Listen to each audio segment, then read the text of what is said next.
would just like to preface this commentary of the debate between Bill Nye and Ken Ham by framing it with a little context. Although I am an agnostic atheist and a naturalistic pantheist, my motivation for making this commentary has nothing to do with my opinions of religions in general, and everything to do with my respect for the truth, which for the purposes of this commentary will be defined as the set of things that correspond to observable reality. It is my position that Ken Ham's stance on the creation of the universe and the things inside of it does not fall within the parameters of this definition of truth, nor any other definition that could serve any practical purpose for anyone.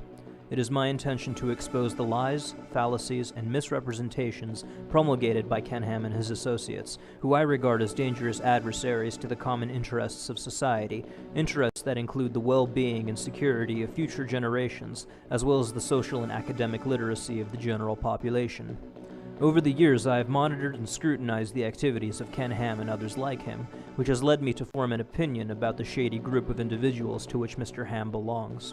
This opinion will become increasingly apparent as the commentary progresses, and so as my tone becomes more scathing over the course of this video, I beseech the audience to keep in mind that religion in general is not the target of my condemnation. It is the opportunistic fundamentalist individuals like Ken Ham to whom I restrict my ire, and neither his belief in God nor alleged devotion to him are factors that I have taken into account when forming my opinion. That all having been said, I present to you a minute-by-minute commentary of the debate between Bill Nye and Ken Ham. Good evening. I'm pleased to welcome you to Legacy Hall of the Creation Museum in northern Kentucky in the metropolitan area of Cincinnati. I'm Tom Foreman from CNN, and I'm pleased to be tonight's moderator for this evolution versus creation debate. And now, Mr. Ham, you opted to go first, so you will be first with your 5-minute opening statement. Well, good evening. I know that not everyone watching this debate will necessarily agree with what I have to say, but I'm an Aussie and live over here in America, and they tell me I have an accent, and so it doesn't matter what I say. Some people tell me, we just like to hear saying it. So I hope you enjoy me saying it anyway. Well, the debate topic is this: is creation a viable model of origins in today's modern scientific era? You know, when this was first announced on the internet, there are lots of statements like this one from the Richard Dawkins Foundation: scientists should not debate creationists, period. And this one from one of the discovery.com websites: should scientists debate creationists? You know, right here I believe there's a gross misrepresentation in our culture. We're seeing people in being indoctrinated to believe that creationists can't be scientists. I believe it's all a part of secularists hijacking the word science. I want you to meet a modern-day scientist who is a biblical creationist. The argument from authority will be a recurring theme in this debate from Ham's side. He's going to introduce a number of academics who accept literal creationism in an effort to bolster the authority of his arguments. We will notice some recurring themes with these academics. My name is Stuart Burgess. I'm a Professor of Engineering Design at Bristol University in the UK. My name is Stuart Burgess. I'm a Professor of Engineering Design at Bristol University in the UK. I have published over 130 scientific papers on the science of design in engineering and biological systems. From my research work, I have found that the scientific evidence fully supports creationism as the best explanation to origins. I've also designed major parts of spacecraft launched by ESA and NASA. Stuart Burgess has impressive credentials and is an accomplished engineer with an emphasis on biometrics. He is also on the payroll of the British creationist organization Truth and Science, where he acts as a head of its Council of Reference. Though he claims that his research fully supports creationism, he has never published a peer-reviewed paper whose topic pertained to creationism in any academic journal. So here's a biblical creationist who's a scientist who's also an inventor, and I want young people to understand that. You know, the problem, I believe, is this: we need to define terms correctly.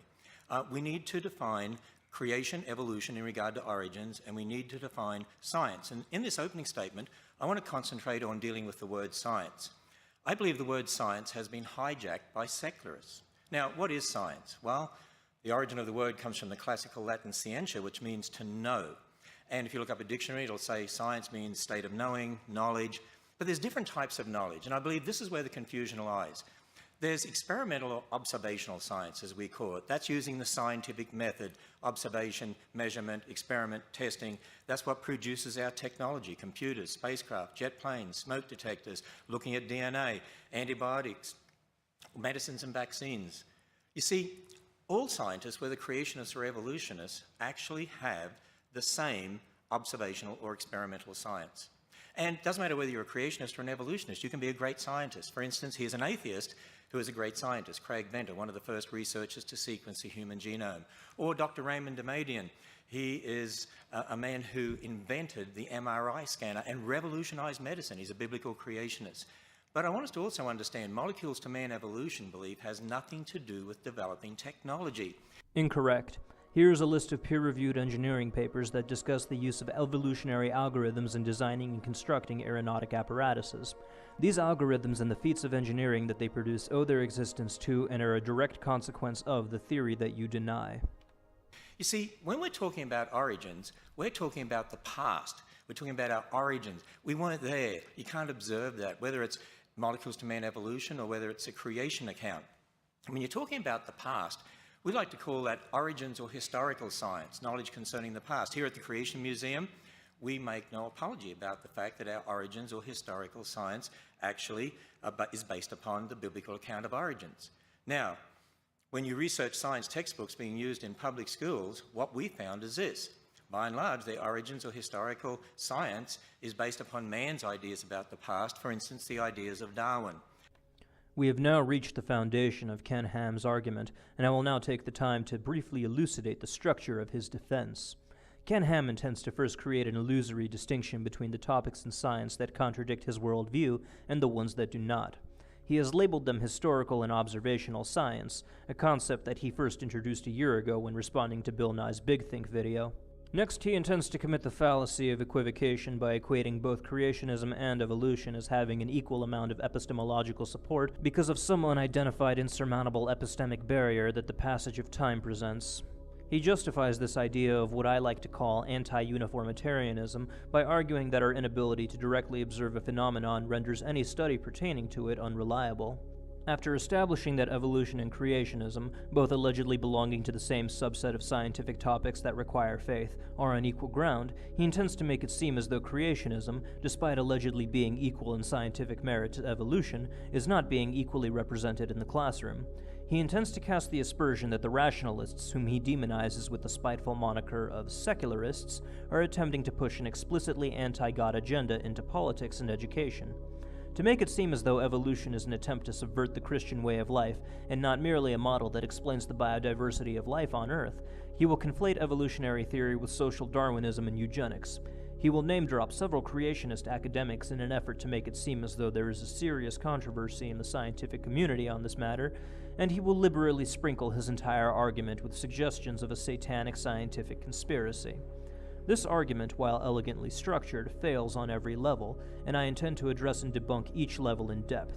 Because this structure of Ham's stance is the aggregate of every matter that he ignorantly chooses to babble about, I thought that it would be particularly apt to name this model Ken Ham's Tower of Babel. Over the course of this video, keep this model in mind. This is the general structure of Ken Ham's position, and I will be tearing it down layer by layer. And our research has found that public school textbooks are using the same word science for observational science and historical science. They arbitrarily define science as naturalism and outlaw the supernatural. They present molecules to man evolution as fact. They are imposing, I believe, the religion of naturalism or atheism on generations of students. You see, I assert that the word science has been hijacked by secularists in teaching evolution to force the religion of naturalism on generations of kids. I will ignore the fact that neither atheism nor naturalism are religions, as well as the fact that public schools are constitutionally prohibited from dissuading students from their spiritual beliefs, and instead will take a moment to focus on historical and observational science and how both rely on the scientific method. There is no serious distinction between these two categories. While they may rely on differing techniques and procedures, the underlying scientific method is essentially identical, and the differences between historical and observational science, as far as functionality is concerned, are no less arbitrary between the differences between classical and quantum physics, or between the life and physical sciences. The purpose of all scientific disciplines is to create models, colloquially referred to as theories, that among other things have predictive power, and all of the sciences that Ken Ham dismisses as historical meets this criteria. Creationism, on the other hand, is not a theory. Generally speaking, in order to qualify as a theory, a model must meet the following requirements. First and foremost, it needs to have predictive capabilities. This means that it accurately tells us how some aspect of the world is going to behave under certain circumstances. More broadly, it tells us that when we manipulate variables a, b, and c, we can expect to observe corresponding effects x, y, and z. This serves as the basis for finding patterns, which allows us to make predictions about future data. That's the goal of science, to predict the future. The next criteria is independent verifiability and falsifiability. This means that anybody with the proper equipment will be able to vindicate the predictions made by the scientific model, or, if the model is inaccurate, anybody with the proper equipment will be able to disprove it by finding a statistically significant amount of data that contradicts the predictions. Finally, a theory must also have parsimonious explanatory power. This means that any extraneous aspect of the theory that the model doesn't necessarily rely upon can be removed because it adds an unnecessary assumption, which can constrain the scope of the model's predictive power. As Bill Nye does an excellent job of reiterating, creationism does not meet the first criteria, and by extension cannot meet the second or third criteria. This is because without predictive capabilities, a model cannot be tested, and since a model's explanatory power is necessarily dependent on our ability to verify its validity, a model without predictive power is untestable and consequently has no explanatory power. The failure of creationism is therefore fractal. It doesn't make predictions about future data, so it cannot be tested, so it cannot explain anything. So in summary, the distinction between historical and observational science is meaningless. There is only science, and creationism is not a part of it.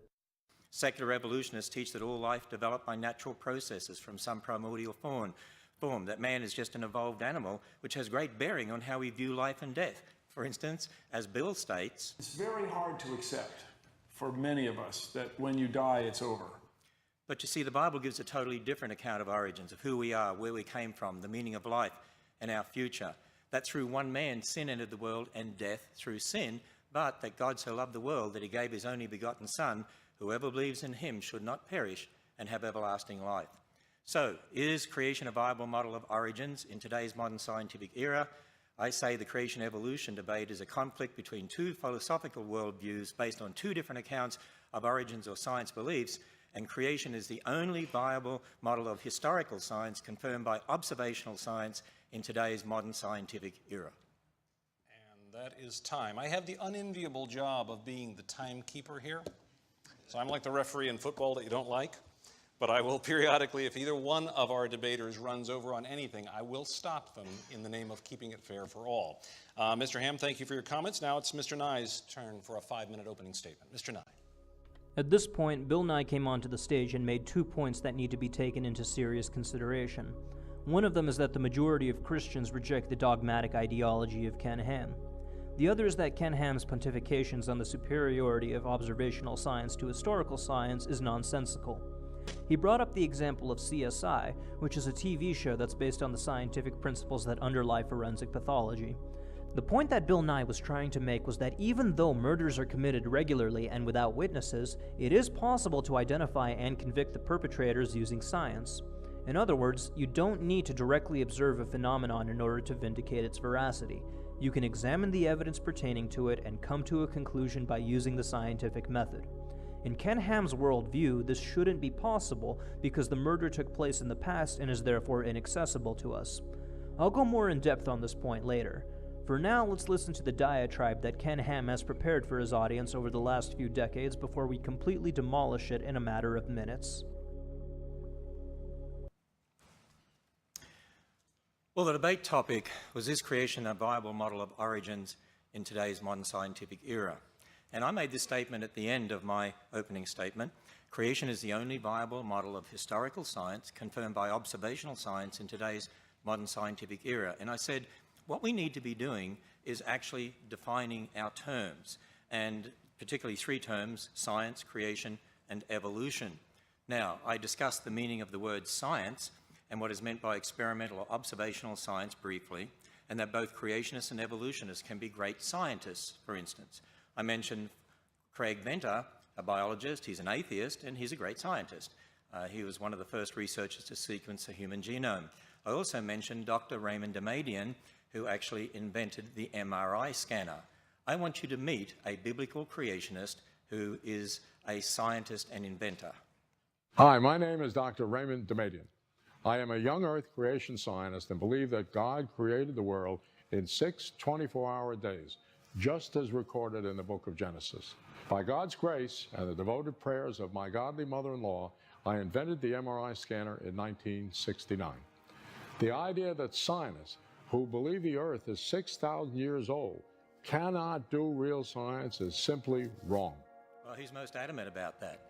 Raymond Damadian has a long and impressive career, yet he has never published a single article in the peer review in defense of creationism. Nobody claims that holding a creationist viewpoint guarantees universal scientific illiteracy, merely that there is a direct and undeniable correlation. Where nearly half of Americans accept some variation of literal creationism, only about 1 out of 25 Americans hold a degree in science or engineering, and of the small percentage of those degree holders who are actually full-time scientists, only 1 out of 50 are creationists. If we include engineers into the figure, we're dealing with no more than 5% of the scientific community being some variation of creationist. There is certainly a correlation between holding a creationist viewpoint and academic illiteracy, and that is cause for concern. Outliers like Raymond Damadian do exist, as they do in every dataset. Accomplished historian David Irving is a Holocaust denier. Charles Berlitz, an expert linguist, believed in Atlantis. Of the estimated 3 million architects and engineers in the world, about 2,000 of them think that the United States government blew up the Twin Towers. And of all the scientists who work in fields relevant to evolutionary theory, barely 1% of them reject it. You can cherry-pick scientists all you like, Ham, but you will never be able to provide us with a single example of a creationist article that has made it into the academic peer-reviewed journal. And actually, he revolutionized medicine, and he's a biblical creationist. And I encourage children to follow people like that and make them their heroes. Let me introduce you to another biblical creation scientist. My name is Danny Faulkner. I received my PhD in astronomy from Indiana University. For 26 and a half years, I was professor at the University of South Carolina, Lancaster, where I hold the rank of Distinguished Professor Emeritus. Upon my retirement from the university in January of 2013, I joined the research staff at Answers in Genesis. I'm a stellar astronomer. That means my primary interest is stars, but I'm particularly interested in the study of eclipsing binary stars. And I've published many articles in the astronomy literature, places such as the Astrophysical Journal, the Astronomical Journal, and the Observatory. There is nothing in observational astronomy that contradicts a recent creation. Curiously enough, despite his adamant belief that this is the case, Faulkner has never published a single article in the peer review that explains how astronomy can be rationally reconciled with his belief in a 6,000-year-old universe. As someone whose major is deeply relevant to astronomy, I took particularly special care in examining this man's arguments on the Answers in Genesis website. I was left dumbstruck by the sheer inanity of his arguments. Just so that we have some perspective, this is what an actual peer-reviewed paper looks like. In order to gain access to a peer-reviewed journal, an article has to meet the most rigorous academic standards imaginable, and even then, publication is unlikely. Only the best of the best get published, and when they do, that's only the beginning. The article has to withstand the scrutiny of every scientist in the field who comes across it until pretty much the end of time. This article was written by Danny Faulkner on the topic of binary star systems. You'll notice that it meets a certain caliber of thoroughness and sophistication, and as advanced as this paper is, it's rather short and doesn't have too many references. As far as peer-reviewed papers go, this one isn't that serious. Not that that's a bad thing. Not all contributions can be earth-shattering, and in all fairness, this paper has a decent amount of citations. In short, this is what science looks like. This is what science doesn't look like. It's an article by the same person on the Answers in Genesis website. Here's a quote from a passage in this loaded, poorly written, academically uncited drivel that has unjustly been dignified as an article. Is there anything that we can salvage from all this? Despite the damage wrought by purveyors of the gospel and the stars, the surprising answer is yes, we can. In speaking about the constellations, such as in planetarium shows, we can make parallels to spiritual truths.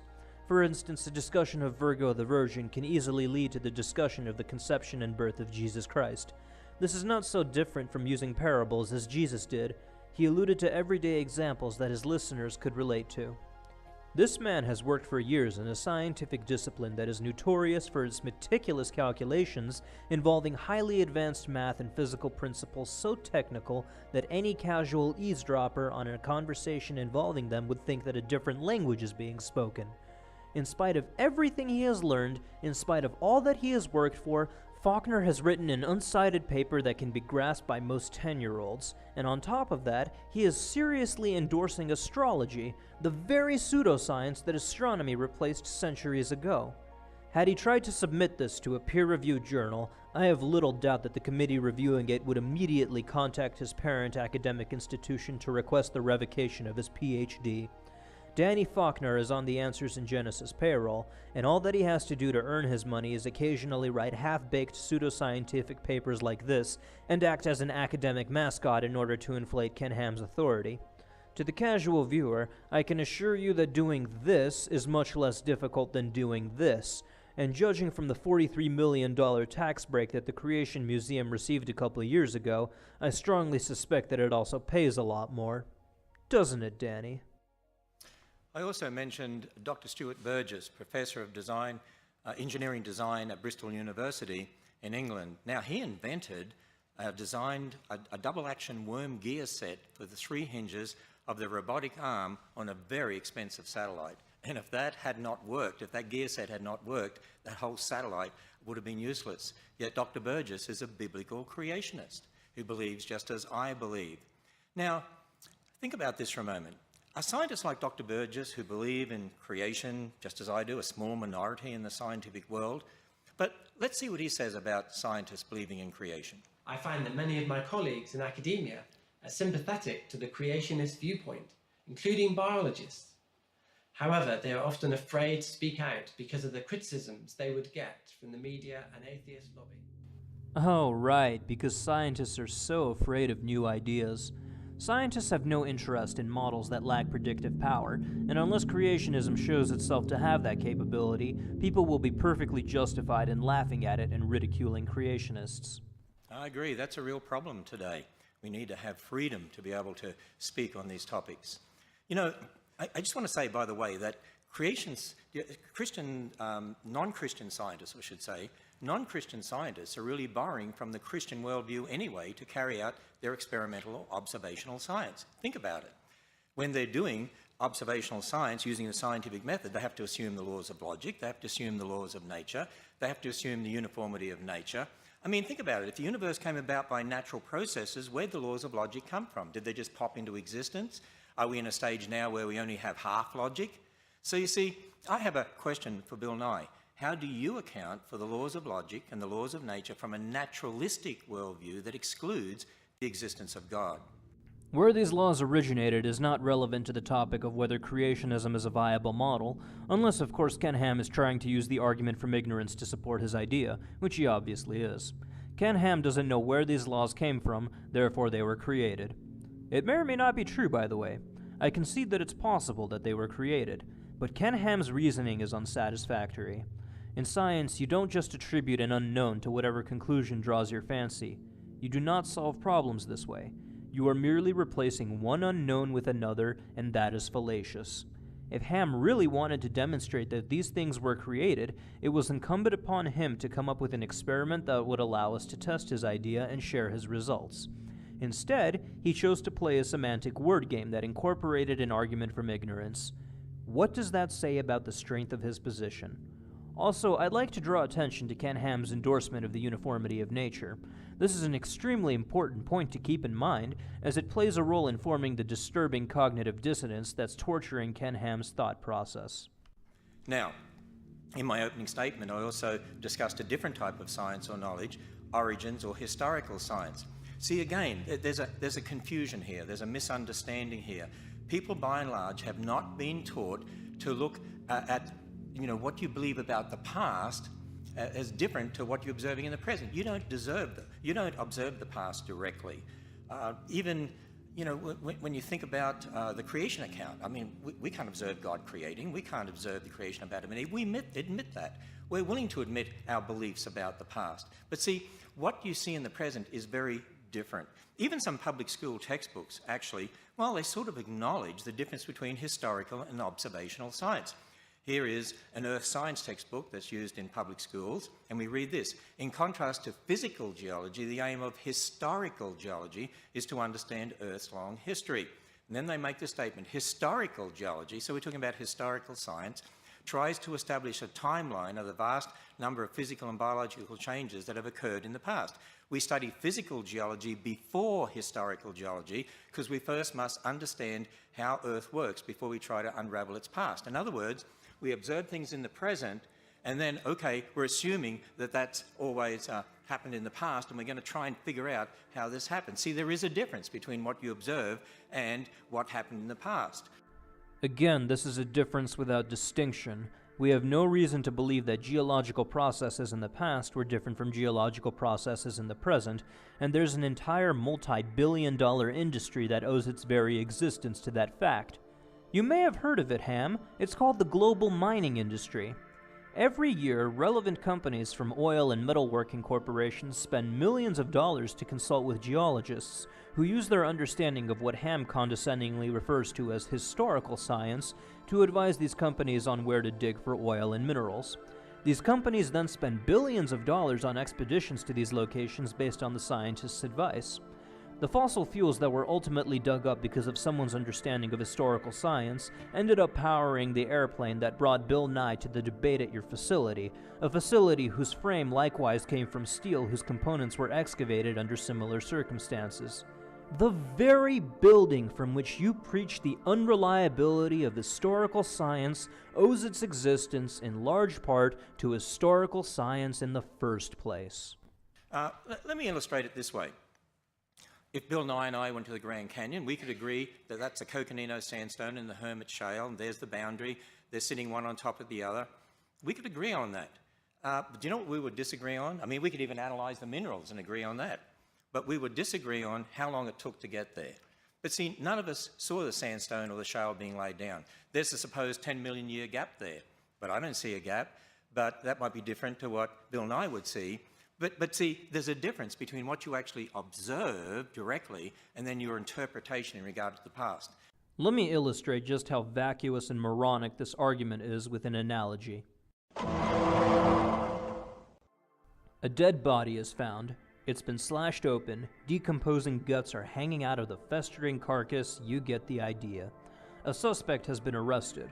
His DNA was found all over the victim's body, his fingerprints are all over the scene, and in addition to that, he owns a knife that matches the profile of the weapon used to slash open the victim. The suspect's fingerprints are also found on the knife handle, and in addition, traces of the victim's blood are found on the suspect's clothes. Ken Ham is called in to defend the suspect. When the evidence is presented in court, the following is his defense. If the prosecutor and I were to go to the same crime scene, we could agree that the victim was slashed open. There are the guts, there's the blood, we could agree on that. Do you know what we would disagree on? I mean, we could analyze the knife and even agree that it's the murder weapon, but we would disagree on the identity of the killer. See, none of us saw the victim getting murdered. There's supposed evidence of my client's DNA there, but I don't see his DNA.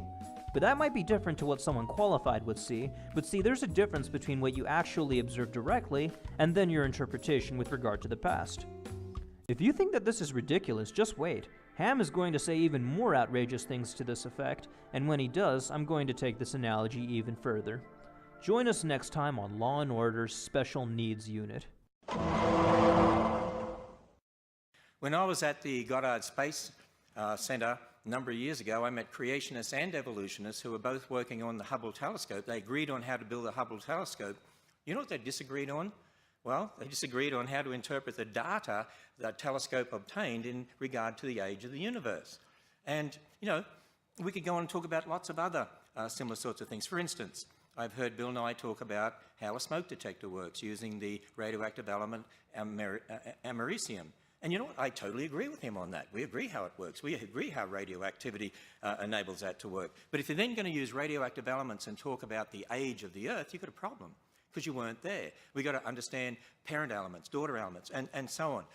We could agree whether you're a creationist or evolutionist on the technology to put the rover on Mars, but we're going to disagree on how to interpret the origin of Mars. I mean, there are some people that believe there was even a global flood on Mars and there's no liquid water on Mars. But, you know, we're going to disagree maybe on our interpretation of origins, and you can't prove either way because, not from an observational science perspective, because we've only got the present. Creationists and evolutionists both work on medicines and vaccines. You see, it doesn't matter whether you're a creationist or an evolutionist, all scientists have the same experimental or observational science. So I have a question for Bill Nye. Can you name one piece of technology that could only have been developed starting with a belief in molecules to man evolution? The question is malformed because no one starts with a belief in evolution. As with all theories, the evidence is synthesized into a model that predicts future data. In the case of evolution, predictions concerning paleontology, genetics, and ecology have been repeatedly vindicated over the decades, and it is the success of these predictions that serves as the main fruit of the theory. Regarding technology that exists because of the theory, I already gave the example of aeronautics utilizing evolutionary algorithms. Other inventions that utilize evolutionary algorithms include control systems, the code underlying Turing machines, and the possibility of future processors that are capable of hypercomputation. In short, evolutionary theory is responsible for the entire industry of bioinformatics. But let's pretend for a moment that evolutionary theory is not responsible for any inventions. So what? The success of a theory is measured by its ability to predict future data, not by the number of inventions that it's responsible for. Just look at the theory of general equilibrium, which serves as the cornerstone of modern economics. Can you think of any inventions that this theory is responsible for?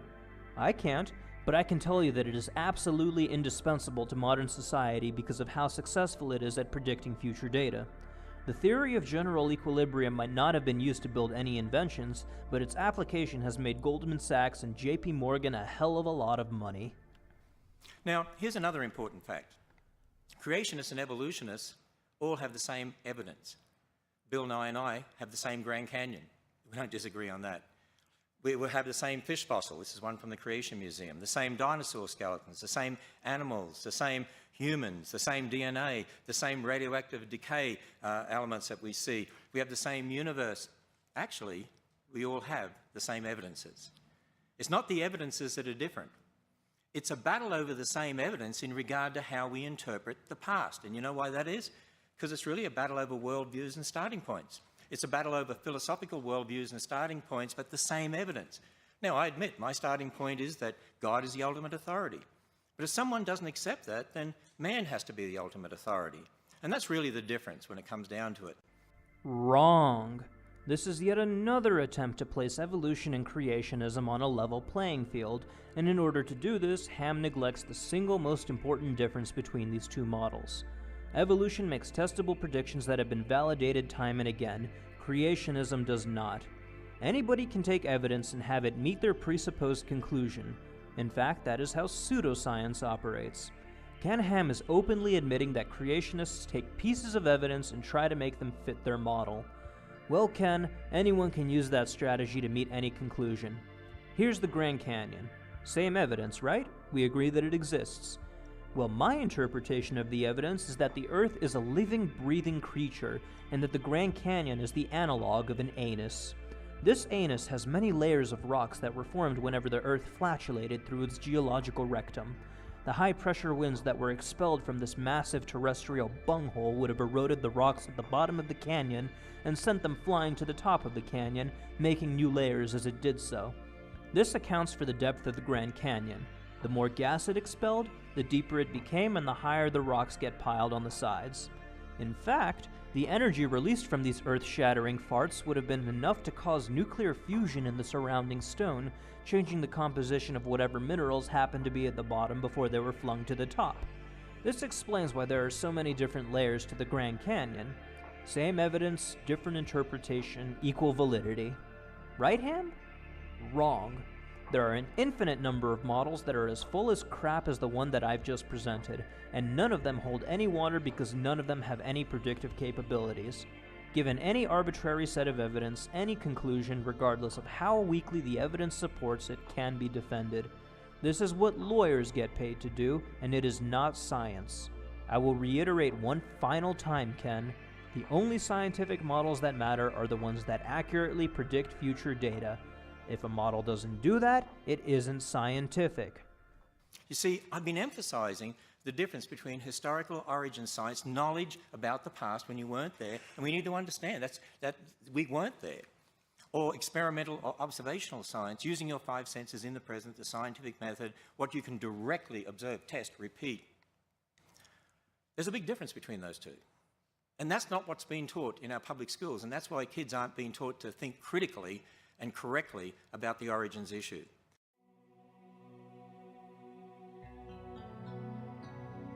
We should start from the Bible, should put in our biblical glasses, and when we understand what the Bible says about the history of the universe, it gives us a whole way of thinking to explain the things of this world.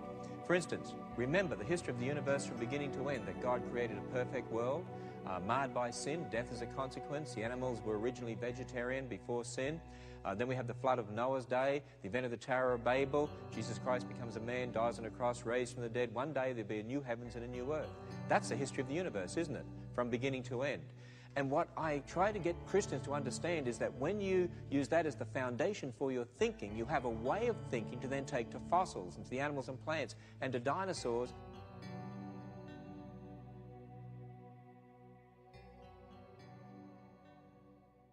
But you know, it's also important to understand, when talking about creation evolution, both involve historical science and observational science.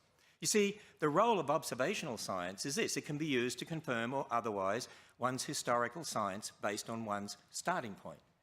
Now, when you think about the debate topic and what I affirmed concerning creation, if our origins or historical science based on the Bible's account of origins is true, then there should be predictions from this that we can test using observational science, and there are.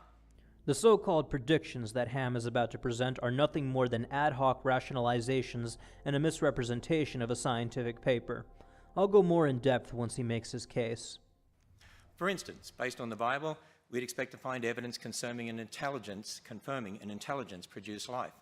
We'd expect to find evidence confirming after their kind. The Bible says God made kinds of animals and plants after their kind, implying each kind produces its own, not that one kind changes into another. You'd expect to find evidence confirming a global flood of Noah's day, evidence confirming one race of humans, because we all go back to Adam and Eve. Biologically, that would mean there's one race. Evidence confirming the Tower of Babel, that God gave different languages. Evidence confirming a young universe. Now, I can't go through all of those, but a couple of them we'll look at briefly. After their kind, evidence confirming that. In the Creation Museum, we have a display featuring replicas, actually, of Darwin's finches. They're called Darwin's finches. Darwin collected finches from the Galapagos and took them back to England, and we see the different species, the different beak sizes here. And you know, from the specimens that Darwin obtained in the Galapagos, he actually pondered these things, and how do you explain this? And in his notes, actually, he came up with this diagram here, a tree. And he actually said, I think.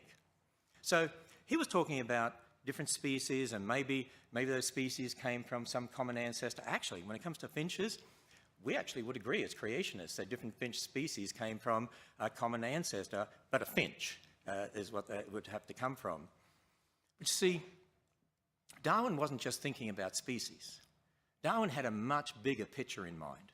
When you look at The Origin of Species and read that book, you'll find he made this statement: from such low and intermediate form, both animals and plants may have been developed, and if we admit this, we must likewise admit that all organic beings which have ever lived on this earth may be descended from some one primordial form. So he had in mind what we today know as an evolutionary tree of life, that all life has arisen from some primordial form.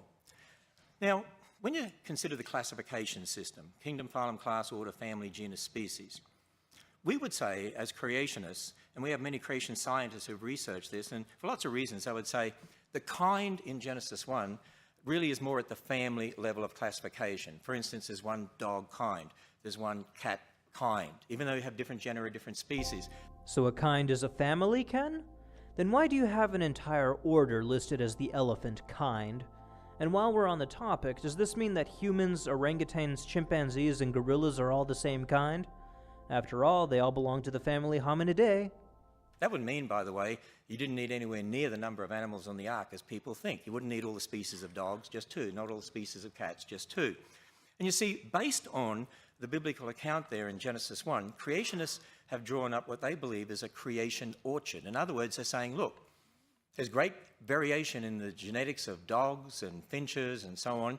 And so over time, particularly after Noah's flood, you'd expect if there were 2 dogs, for instance, you could end up with different species of dogs because there's an incredible amount of variability in the genes of any creature. And so you'd expect these different species up here, but there's limits. Dogs will always be dogs, finches will always be finches. Now, as a creationist, I maintain that observational science actually confirms this model based on the Bible. For instance, take dogs. Okay, in a scientific paper dated January 2014, that's this year, scientists working at the University of California stated this: "We provide several lines of evidence supporting a single origin for dogs and disfavoring alternative models in which dog lineages arise separately from geographically distinct wolf populations." Based solely on the passage of the paper that Ken Ham has presented, it sounds as though the data points to dogs spontaneously popping into existence rather than gradually diverging from ancestral wolves. That's because the single passage is not representative of what the entire paper says, and therefore is a quote mine. In fact, the very next sentence says the following: "Considering a full multi-population demographic model with gene flow, we infer that dogs diverged from wolves at around 15,000 years ago." What this paper is actually discussing is that the origin of domestic dogs can be traced back to a single population of wolves rather than several geographically distinct ones. Since wolves and domestic dogs both belong to the same family, though, I'm sure that Ken Ham wouldn't have a problem with this. So what's the deal? Let's take a look at what he says next. And they put this diagram in the paper.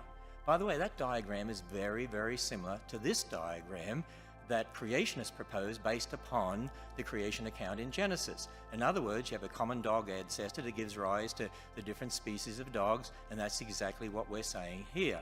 If you look closely at the diagram that Ken Ham presented, you can see that he flipped it upside down.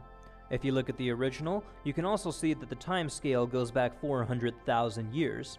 So in addition to omitting the calculations from the paper that suggest that dog diversification took place over thousands of years, Ham spun the entire article by equivocating his definition of dog with the paper's definition in order to construct a cladogram that more closely resembled the scientific one, which he then had to flip upside down to make this purely aesthetic and unscientific comparison.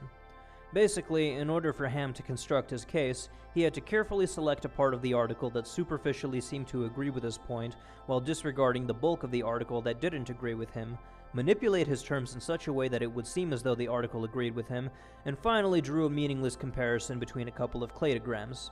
As it happens, it's not wrong to say that dogs, wolves, and foxes all share a common ancestor.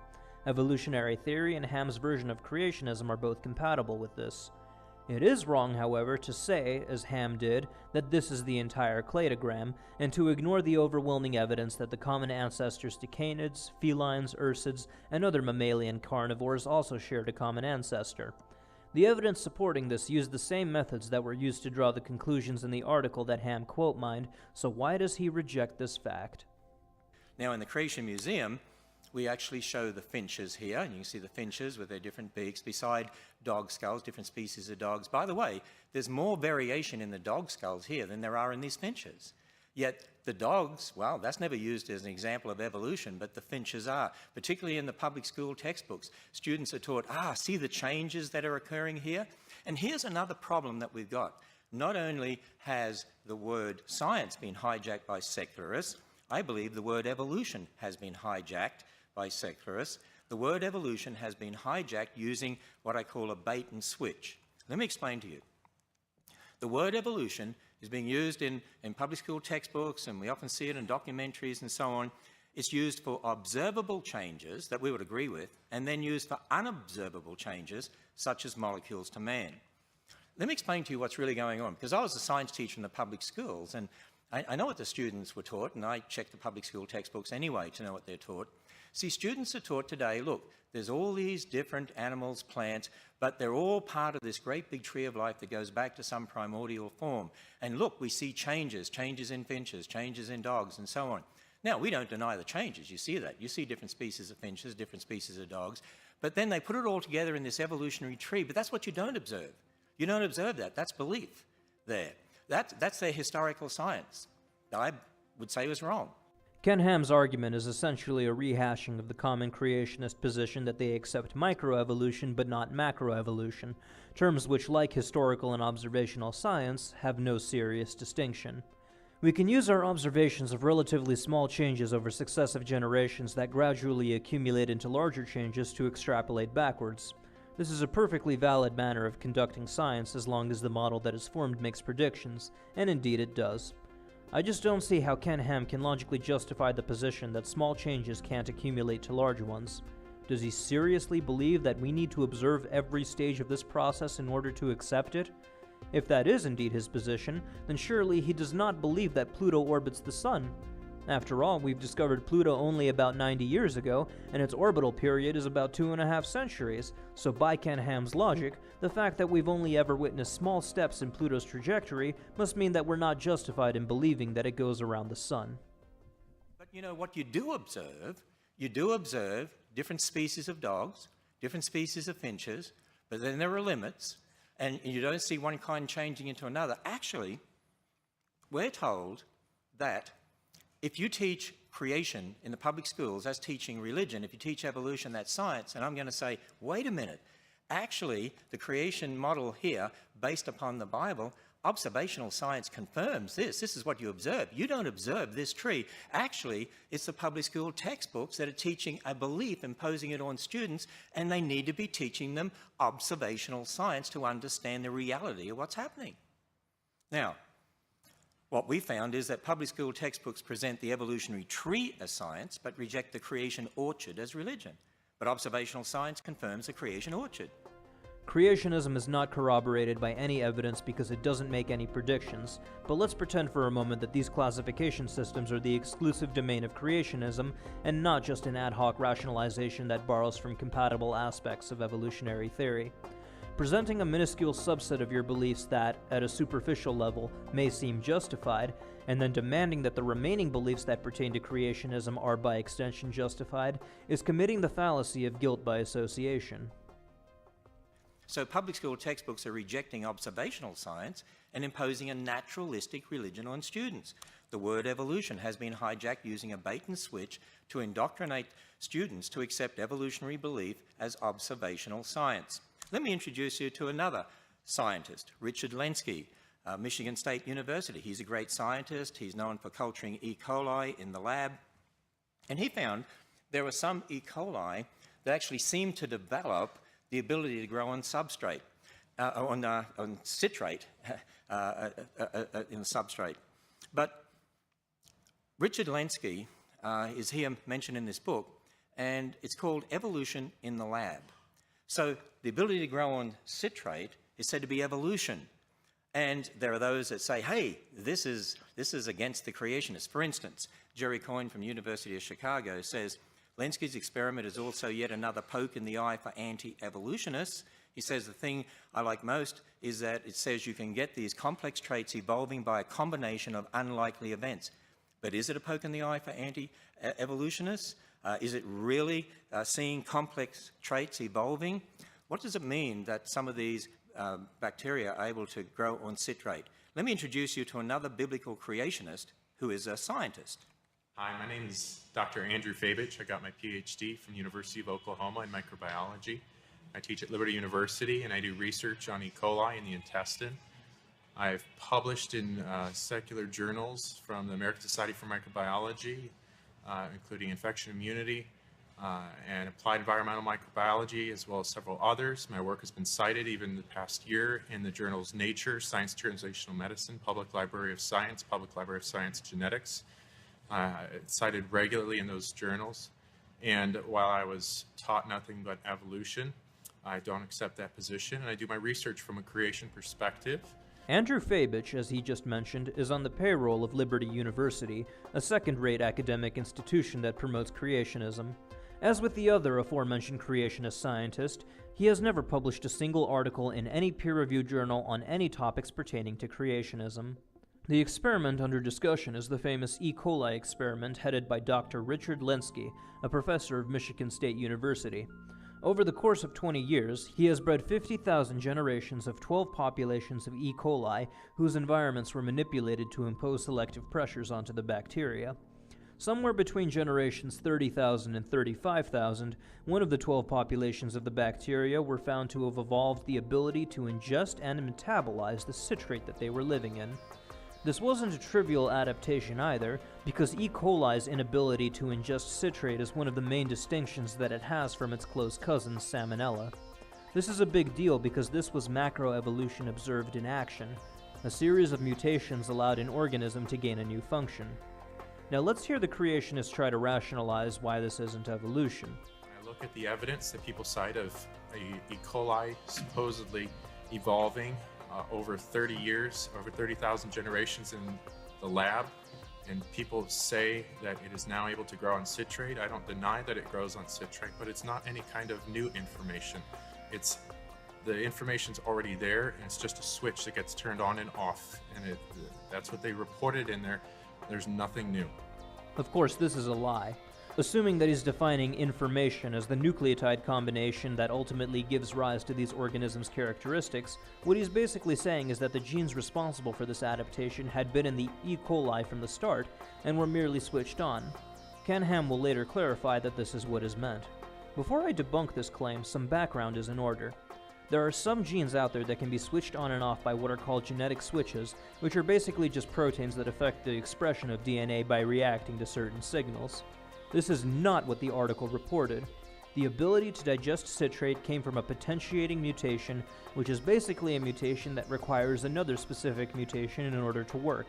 This potentiating mutation itself was found to require at least 2 mutations to take place prior to it, meaning that it did not exist in the original generation. In fact, this potentiating mutation did not exist in any of the generations that preceded generation 20,000. Trust me, they searched for it. The researchers had frozen earlier generations of E. coli, and they were able to go back and search for the genes that would have potentially allowed the E. coli to adapt the way it did. They didn't find them. So when this creationist says, it's not any kind of new information. The information's already there, and it's just a switch that gets turned on and off, and that's what they reported in there. There's nothing new. He is lying. The genes necessary for this adaptation required at least 3 mutations, and none of them were present in the original generation. See, students need to be told what's really going on here. Certainly there's change, but it's not change necessary from molecules to man.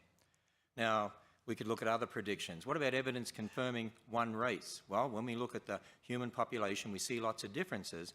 But based on Darwin's ideas of human evolution as presented in The Descent of Man, I mean, Darwin did teach in The Descent of Man there were lower races and higher races. Would you believe that back in the 1900s, one of the most popular biology textbooks used in the public schools in America taught this? At the present time, there exist upon Earth 5 races, or varieties of man, and finally the highest type of all, the Caucasians, represented by the civilized white inhabitants of Europe and America. Can you imagine if that was in the public schools today? And yet, that's what was taught, but it was based on Darwin's ideas that are wrong. You have a wrong foundation. You're going to have a wrong worldview. What Ken Ham just did was one of the most malodorous, dishonest, and underhanded fallacies of equivocation that I've ever had the displeasure of stomaching.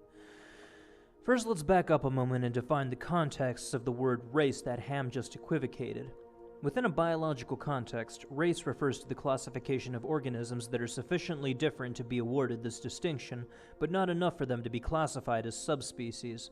Basically, it's what biologists call organisms that may or may not deserve a taxonomic rank. If you look through the literature, you'll find that the terms ecological races, butterfly races, and even banana race are quite common. It was this use of the term that Darwin had employed in The Descent of Man. By contrast, the sociological use of the word race, whose meaning most of us are pretty familiar with, is a social construct that bears no relation to the biological use of the word. Social Darwinism is a relic of the 20th century, invented by aristocrats who, like creationists, didn't understand the theory, and tried to extend its applicability beyond the scope of the discipline that it represented. Social Darwinism is not a corollary of evolutionary theory. It's a socio-political construct of post-Victorian imperialism, and academia as a whole never endorsed it. There were a few crackpot scientists who did, of course, but there will always be a few nutcases with degrees. To suggest that the theory of evolution is a license for eugenics and racism is like saying that atomic theory is an endorsement of communism, since all atoms are more or less uniform to each other, and communism is predicated on the principle that wealth should be distributed uniformly. We're all made of pretty much identical particles, so we should all have a pretty much identical standard of living. It's an equally frivolous position to hold, and Ham's use of this fallacious argument serves only to emotionally manipulate the audience. Now, had they started from the Bible and from the creation account in the Bible, what does it teach? Well, we're all descendants of Adam and Eve. We go through the Tower of Babel, different languages, so different people groups formed, distinct characteristics, but we'd say, you know what, that means there's biologically only one race of humans. Well, I mentioned Dr. Venter before.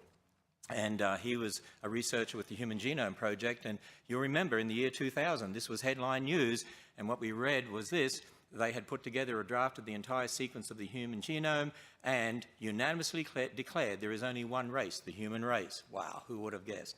But you see, there we have observational science confirming the creation account, not confirming at all Darwin's ideas. Again, Ham presented an ad hoc rationalization and not an actual prediction. He might as well argue that creationism predicted that the sky is blue. Ham points to an observation, construes Bible stories to form a case that ends with this observation, and calls it a prediction. There is no data, no experiment, no control groups or p-values or confidence intervals. The problem is compounded by the fact that Ham is once again falling prey to the guilt by association fallacy. Ham claims that creationism predicted this fact that we all agree on, and so the remaining facets of his model must be accepted by extension. Now, there's much more that could be said on each of these topics. Obviously, you can't do that in a short time like this, and you could do a lot more research. I suggest you visit our website at Answers in Genesis for a lot more information. So, the debate topic: is creation a viable model of origins in today's scientific era? I said we need to define the terms, and particularly the term science and the term evolution, and I believe we need to understand how they're being used to impose an anti-God religion on generations of unsuspecting students. You see, I keep emphasizing we do need to understand the difference between experimental or observational science and historical science. And you know what? The secularists don't like me doing this because they don't want to admit that there's a belief aspect to what they're saying, and there is, and they can't get away from it. Let me illustrate this with a statement from Bill Nye. You can show the Earth is not flat. You can show the Earth is not 10,000 years old. By the way, I agree. You can show the Earth is not flat. There's a video from the Galileo spacecraft showing the Earth, and speeded up, of course, but spinning. You can see it's a sphere. You can observe that. You can't observe the age of the Earth. You don't see that. Last I checked, Ham, the first human being didn't travel to space until 1961, and so no one could have directly observed the sphericity of the Earth until at least that time. Yet we have ample documentation that the shape of the Earth has been known since antiquity, so here we have yet another example of how indirect methods of analysis can be just as reliable as direct ones. Multiple lines of evidence, most famously Eratosthenes' method of measuring the angles of shadows cast by the sun in different locations, allowed us to measure the circumference of the Earth with remarkable accuracy as early as 200 BCE. In fact, he also would have been able to indirectly calculate the distance between the Earth and the sun. And just as this ancient Libyan was able to indirectly observe aspects of the world that were otherwise inaccessible to him, we can do the same. The distant past is not accessible to us, but that doesn't mean that we can't discover things about it. You see, again, I emphasize there's a big difference between historical science, talking about the past, and observational science, talking about the present. And I believe what's happening is this, that students are being indoctrinated by the confusion of terms. The hijacking of the word science and the hijacking of the word evolution in a bait and switch. Let me illustrate further with this video clip, because here I assert that Bill Nye is equating observational science with historical science, and I also say it's not a mystery when you understand the difference. Apparently, people with these deeply held religious beliefs, they embrace that whole literal interpretation of the Bible as written in English as a worldview, and at the same time, They accept aspirin, antibiotic drugs, airplanes, but they're able to hold these two worldviews. And this is a mystery. Actually, I suggest to you it's not a mystery. You see, when I'm talking about antibiotics, aspirin, smoke detectors, jet planes, that's Ken Ham, the observational science bloke. I'm an Australian. We call guys blokes, okay? But when you're talking about creation in thousands of years or the age of the earth, that's Ken Ham, the historical science bloke. I'm willing to admit that. Now, when Bill Nye's talking about aspirin, antibiotics, jet planes, smoke detectors, he does a great job at that. I used to enjoy watching him on TV too. That's Bill Nye, the observational science guy. But when he's talking about evolution of millions of years, I'm challenging him that that's Bill Nye, the historical science guy. And I challenge the evolutionists to admit the belief aspects of their particular worldview. You see, when I'm talking about the victim's blood being everywhere, my client's fingerprints being on the murder weapon, the pattern of slashing that matches my client's profile, that's Ken Ham, the observational science bloke. But when you're talking about the process of the victim actually being physically stabbed, that's Ken Ham, the historical science bloke. I'm willing to admit that. Now, when the prosecutor is talking about my client's DNA being at the scene of the crime, the victim's blood on my client's clothing, and my client's footprints matching the attack profile at the scene of the crime, he does a great job of that. That's the observational science guy. But when he takes the next step and accuses my client of actually going in and slashing the victim open, I contend that that's the historical science guy, and I challenge the district attorney's office to admit the belief aspect of this particular position. Now, at the Creation Museum, we're only too willing to admit our beliefs based upon the Bible, but we also teach people the difference between beliefs and what one can actually observe and experiment with in the present. I believe we're teaching people to think critically and to think in the right terms about science. I believe it's the creationists that should be educating the kids out there, because we're teaching them the right way to think.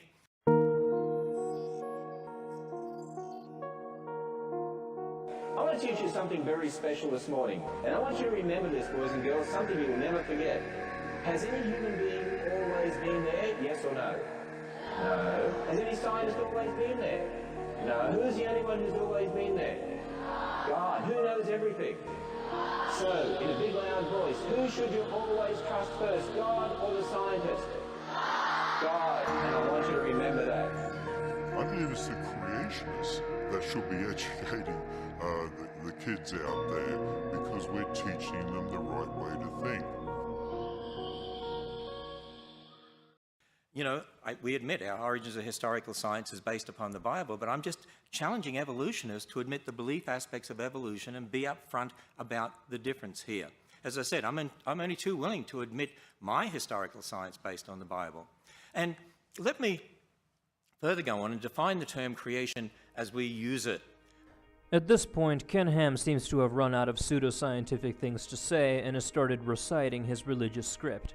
As this is merely a long list of assertions designed to provide context for his belief system and emotionally manipulate the audience, I'll spare you the agony of having to endure this yarn, mainly because his endorsement of his religion lies outside of the scope of topics that I'm willing to discuss here.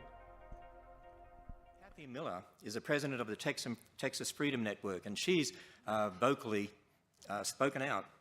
She's spoken out about this textbook battle there in Texas.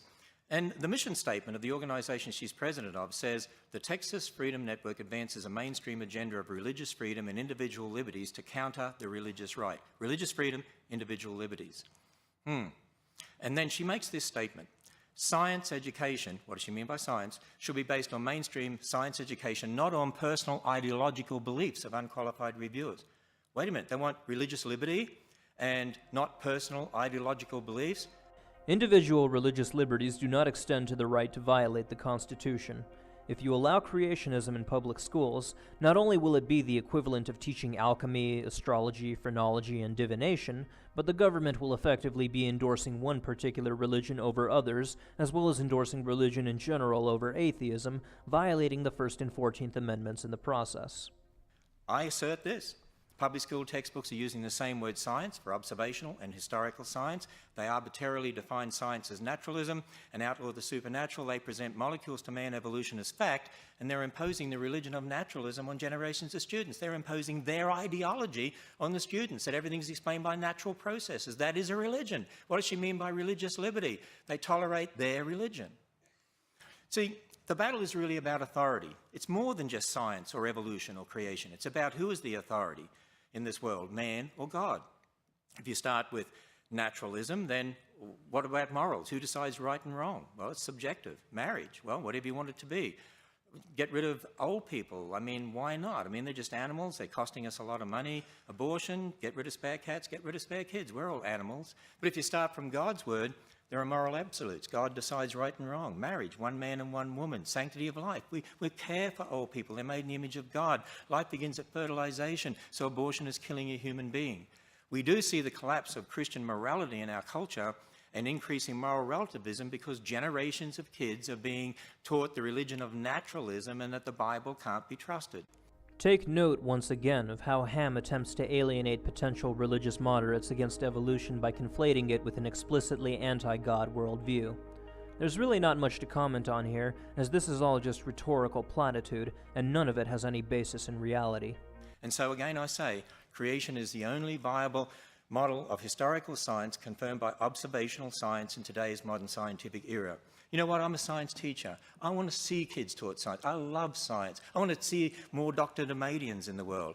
You know, if we teach them the whole universe is a result of natural processes and not designed by a creator God, they might be looking in the wrong places or have the wrong idea when they're looking at the creation in regard to how you develop technology, because if they look on it as just random processes, that could totally influence the way they think. If they understand it was a perfect world marred by sin, that could have a great effect on how they then look for overcoming diseases and problems in the world. No, Ham, science and religion are non-overlapping magistra. A good scientist, atheist or theist, does not allow their philosophical or theological paradigms to have an effect on their work. There is only the scientific method, and the models of reality that a scientist constructs either make predictions that are accurate or are abandoned. There is no room in the process for ideology because everything is data. This is why you will never find a peer-reviewed article that defends creationism, because creationism is 100% ideology and 0% data. I want children to be taught the right foundation, that there's a God who created them, who loves them, who died on the cross for them, and that they're special. They're made in the image of God. Very good. Thank you, Mr. Ham. We can applaud Mr. Ham's presentation.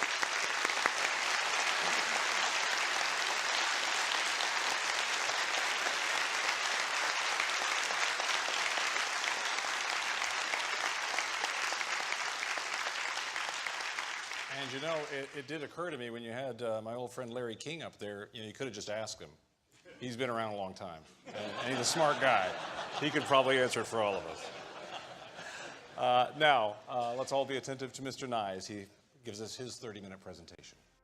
At this point, Bill Nye went up and began blasting holes in Ken Ham's creation model by pointing out a number of scientific angles that corroborate an old universe, essentially skewering Ham's entire worldview. He deconstructed the plausibility of the Ark by presenting evidence that it wouldn't have been seaworthy, attacked the creation model's inability to make predictions, and most impressively of all, put forth an argument against the Noah myth that basically puts Ken Ham into checkmate. Answers in Genesis has been striving for years to explain how 2 members of every animal in the world could have fit into Noah's Ark. Naturally, their strategy has been to reduce the number of animals that would have had to have been on the Ark, mainly by using kinds as their threshold.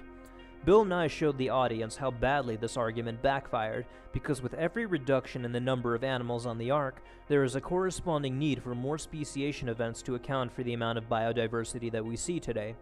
According to Bill Nye's calculations, Ham's figure for the number of animals on the Ark would result in an average of 11 new species being produced every day for the last 4,000 years, which we certainly don't observe. Later in the debate, Ham will try to argue that fewer animals than his original figure would have had to have been on the Ark, and Bill will point out that this only compounds the problem because even more species would have to be produced daily. So either there were too many animals to conceivably fit onto the Ark, or there were too few animals on the Ark to account for the biodiversity that we observe. That's a lot to take in. I hope everybody's holding up well. It's a lot of information.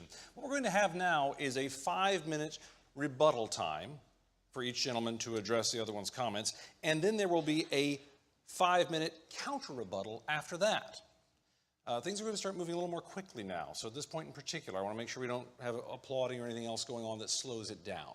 So, Mr. Ham, if you'd like to begin with your 5-minute rebuttal first.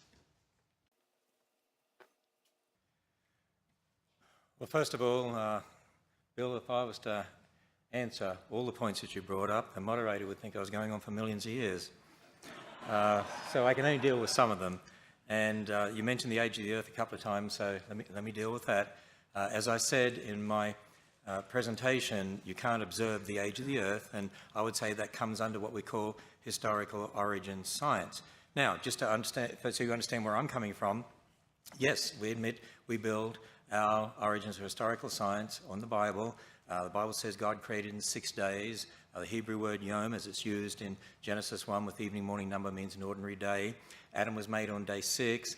And so when you add up all those genealogies specifically given in the Bible, yeah, from Adam to Abraham, you've got 2,000 years from Abraham to Christ, 2,000 years from Christ to the present 2,000 years. That's how we get 6,000 years. So that's where it comes from, just so you know. Now, a lot of people say, now, by the way, the Earth's age is 4.5 billion years old, and we have radioactive decay dating methods that found that. But you see, we certainly observe radioactive decay, whether it's rubidium, strontium, whether it's uranium, lead, potassium, argon. But when you're talking about the past, we have a problem. I'll give you a practical example. In Australia, there were engineers that were trying to search out about a coal mine, and so they drilled down and they found a basalt layer, lava flow, that had woody material in it, branches and twigs and so on. And when Dr. Andrew Snelling, our PhD geologist, sent that to a lab in Massachusetts in 1994, they used potassium argon dating. It dated to 45 million years old.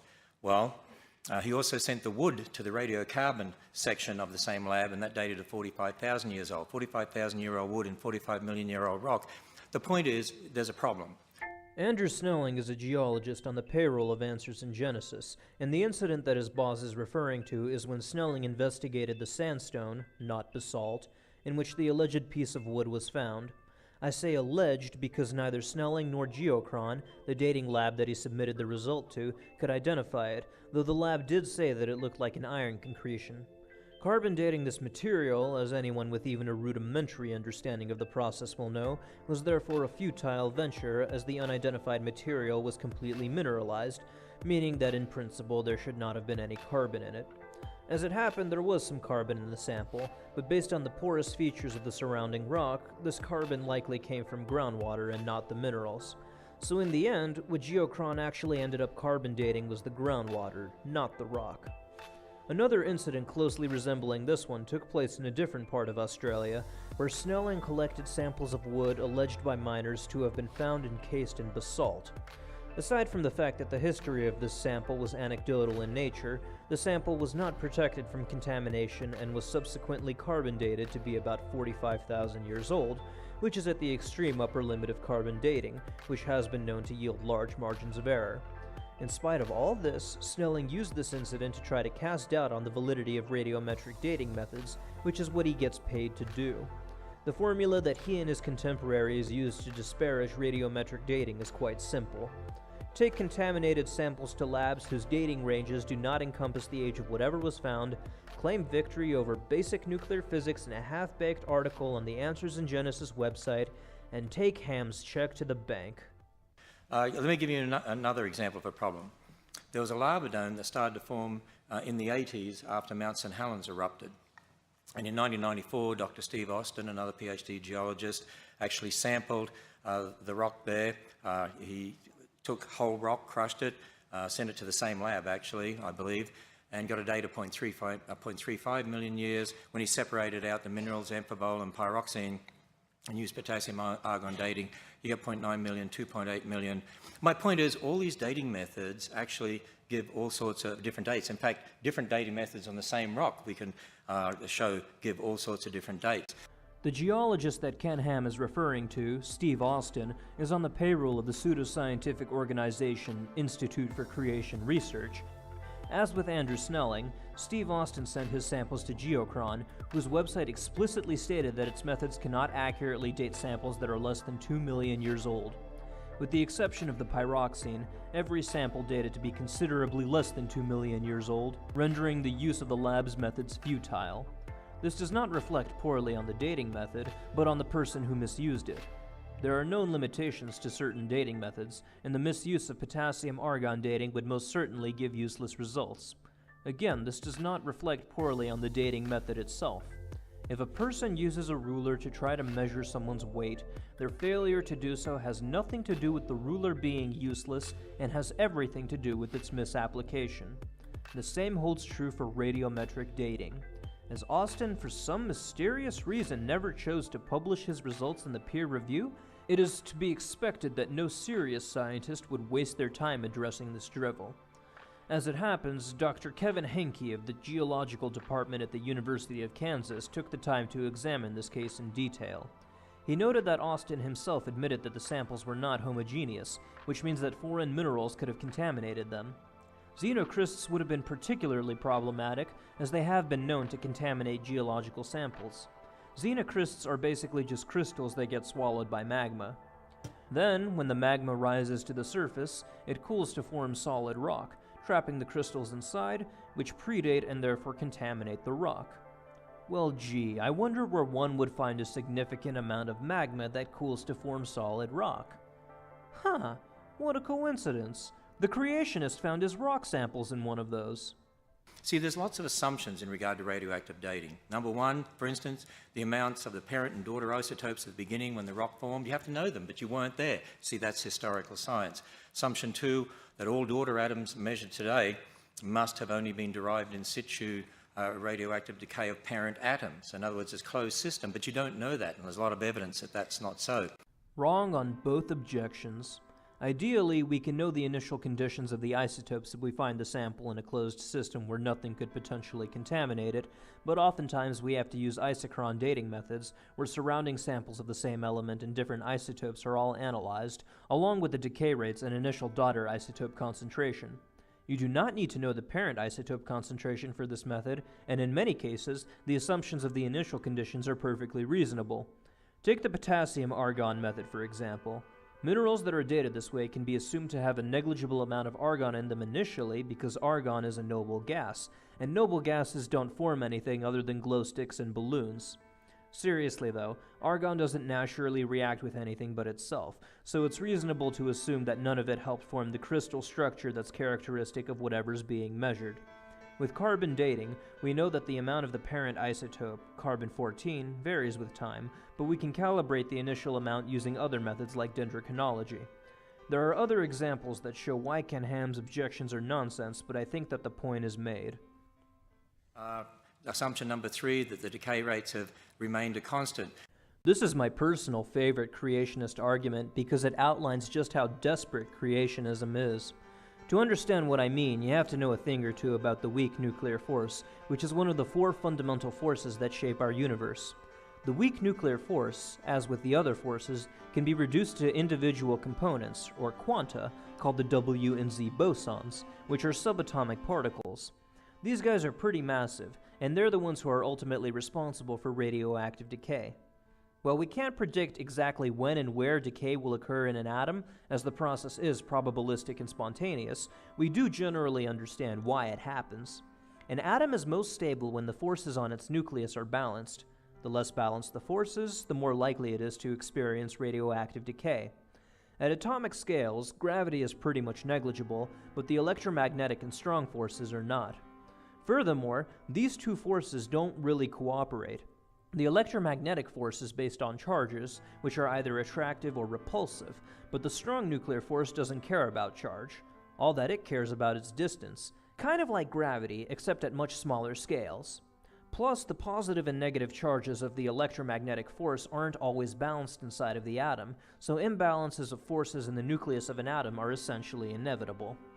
Radioactive decay can therefore be thought of as the mechanism by which atoms try to become more stable. In order to believe that the rate at which certain isotopes decay isn't consistent over time, you have to believe that the conditions that lead to radioactive decay have likewise not been consistent throughout time. Therefore, you have to believe that the forces acting on the nuclei of these atoms have varied tremendously.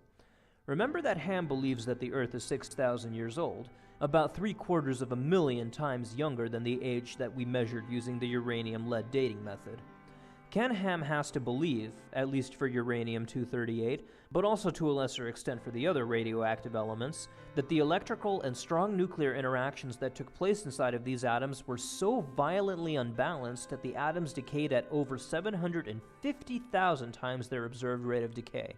And in order for that to be the case, the relative strengths of the electromagnetic and strong forces had to be significantly different in the past, which itself would have resulted in nearly every equation in physics to use different constants.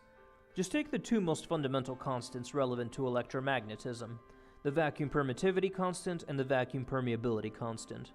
The law that relates charges to the electric force and the law that relates the flow of charges to the magnetic force would have had to rely on significantly different constants of proportionality, which is a pretty big deal when you remember that everything you see is held together by electrostatic forces and are surrounded by magnetic fields. The laws of physics really do have to be different in order for Ken Ham's model to work. The irony here is that earlier, Ken Ham claimed that the laws of nature are uniform. But it gets even worse when we consider the consequences of accelerated decay rates. In fact, I can confidently say that this leads to the most breathtaking failure that creationism has ever produced.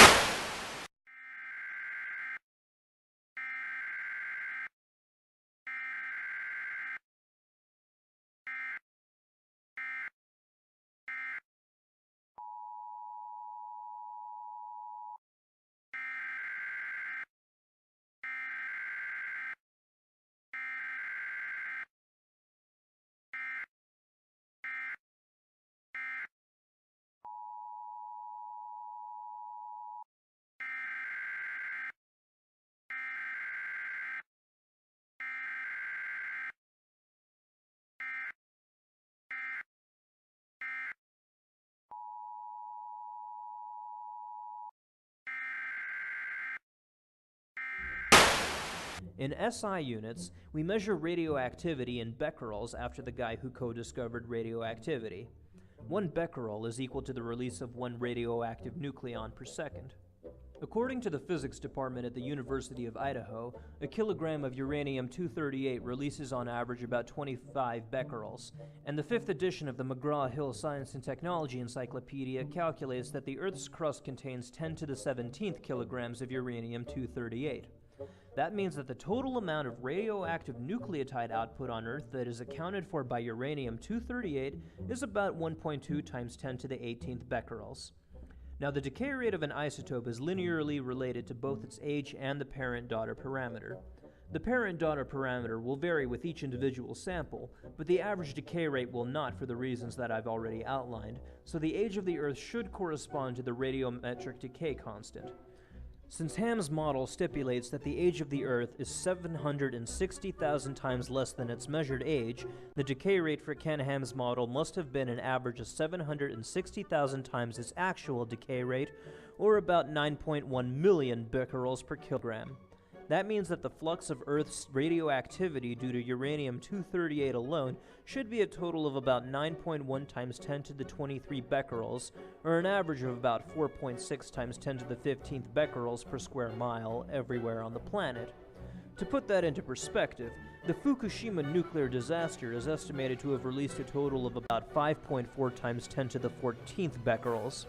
That means that in order for Ham's model to work, the planet released an average of about 8.5 times more radiation than Fukushima did in total every square mile, every second for the past 6,000 years.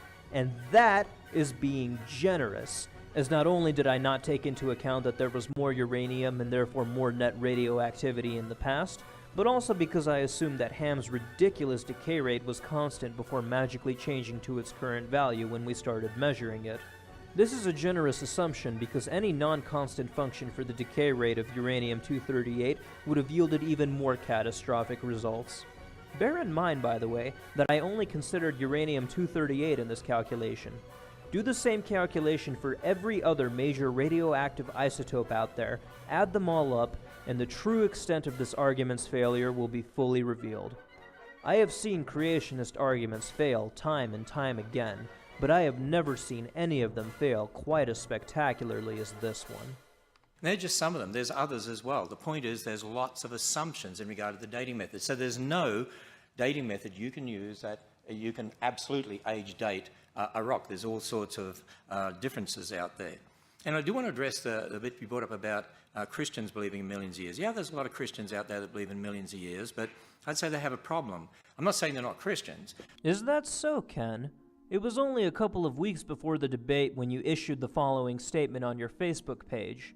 Apparently, they call this sort of thing progressive Christianity. I guess that means evolving Christianity. Whatever the secular world believes about where they came from, you accept that as infallible and then change their assumed fallible word of God to fit. So sad. In many ways, these sort of people are more dangerous to Christianity than the atheists. You say that Christians can accept evolution and still be saved, but your Answers in Genesis pages on the matter suggest otherwise, and your contemporary, Ray Comfort, recently said just the opposite. Bending over backwards now, are we, Ken? But because salvation is conditioned upon faith in Christ, not the age of the earth, but there's an inconsistency with what the Bible teaches. If you believe in millions of years, you've got death and bloodshed, suffering, disease over millions of years leading to man, because that's what you see in the fossil record. The Bible makes it very clear death is a result of man's sin. In fact, the first death was in the garden when God killed an animal, clothed Adam and Eve, first blood sacrifice, pointing towards what would happen with Jesus Christ, who would be the one who would be die once and for all. Now, if you believe in millions of years as a Christian, in the fossil record, there's evidence of animals eating each other. The Bible says originally all the animals and man were vegetarian. We weren't told we could eat meat until after the flood. There's diseases represented in the fossil record, like brain tumours, but the Bible says when God made everything, it was very good. God doesn't call brain tumours very good. There's fossilized thorns in the fossil record. Instead of being hundreds of millions of years old, the Bible says thorns came after the curse. So these two things can't be true at the same time. And you know what? There's hundreds of dating methods out there, hundreds of them. Actually, 90% of them contradict billions of years. Well, of course, Ken. Human populations, human civilizations, the Niagara Falls, and the Stone Age are not accepted to be billions of years old even by rationalists. Regarding your other examples, most of them are completely irrelevant to the age of the universe. The age of the universe is not a function of, for instance, sodium in the sea. Many of them aren't even functions of the age of the Earth, whose age certainly isn't a function of carbon-14 and meteorites. According to Ham, the dating methods that are used on each of these examples are unreliable and have been known to give varying results. Well, that's only the case when you misuse a dating method or neglect to take necessary variables into account, as the Answers in Genesis website has for each of these. I won't be able to go into depth because of time constraints, but after browsing the Answers in Genesis pages for many hours and tracking each of these claims down, here are just some of the errors that I found. According to this argument, there isn't enough helium in the atmosphere to account for an old Earth, but according to this peer-reviewed paper, its scarcity is accounted for in the following way. Helium gets ionized, meaning that it gains an electrical charge via an electron. In the process, it gains a stronger magnetic field, which makes the helium follow the Earth's magnetic field lines, and because of its extremely light weight, helium then is able to gain enough acceleration from the magnetic force to escape from the atmosphere. According to this argument, the spiral arms of galaxies should wind tighter and tighter over time, and the fact that there is no evidence of this suggests a young universe. This argument fails because spiral configurations are energetically favorable, and even develop spontaneously in computer simulations based on gravitational dynamics. The very premise of the argument is wrong. According to this argument, Saturn's rings are drifting outward at a rate that makes it impossible for them to be billions of years old. As it happens, they aren't billions of years old, only about 100 million years old. The age of Saturn, however, is independent of the age of its rings, as the generally accepted model of their origin involves a small moon getting close enough to Saturn to be ripped apart by tidal forces. This could have happened at any point in Saturn's history, and is in no way an indicator of its age. I could go on all day as to why these arguments fail. This one comes from the use of questionable data that didn't stand up to peer review. This one completely neglects the ecological concept of carrying capacity. This one doesn't take into account the phenomenon of tidal heating. This one ignores the fact that new comets are consistently entering the inner solar system from the Kuiper Belt and the Oort cloud. And this one incorrectly assumes that the human race had written records since the beginning of its existence. I think that the point is made. The reason that no creationist arguments have ever made it into the peer review is because none of them can withstand even the most basic examination. And the point is, all such dating methods are fallible. And I claim there's only one infallible dating method. It's a witness who was there, who knows everything, who told us. And that's from the Word of God.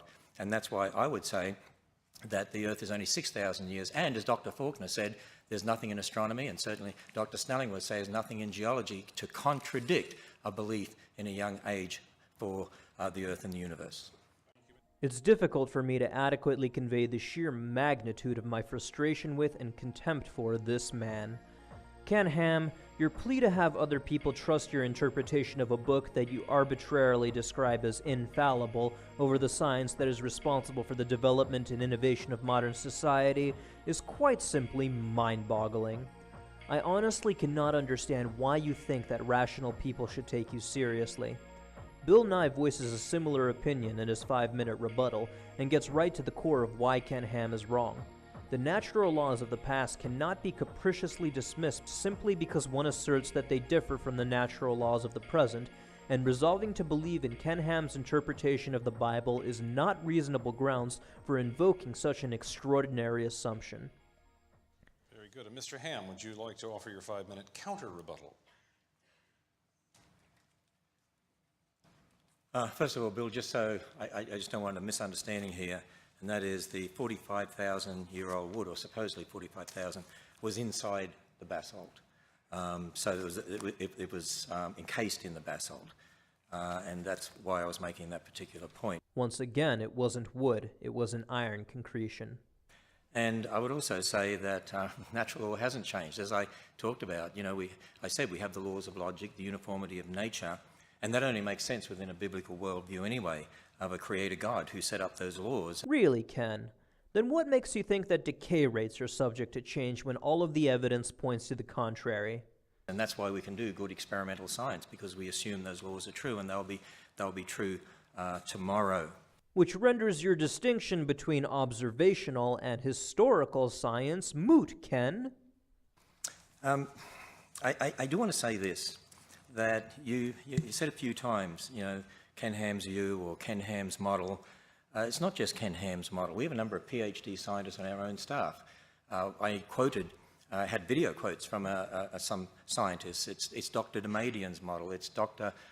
Fabish's model, it's Dr. Faulkner's model, it's Dr. Snelling's model, it's Dr. Purdham's model. And none of their models are concordant with observation.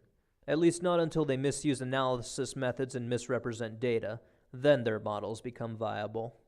And so it goes on. In other words, and you go on our website, and there are lots of creation scientists who agree with exactly what we're saying concerning the Bible, concerning the Bible's account of creation. So it's not just my model in that sense.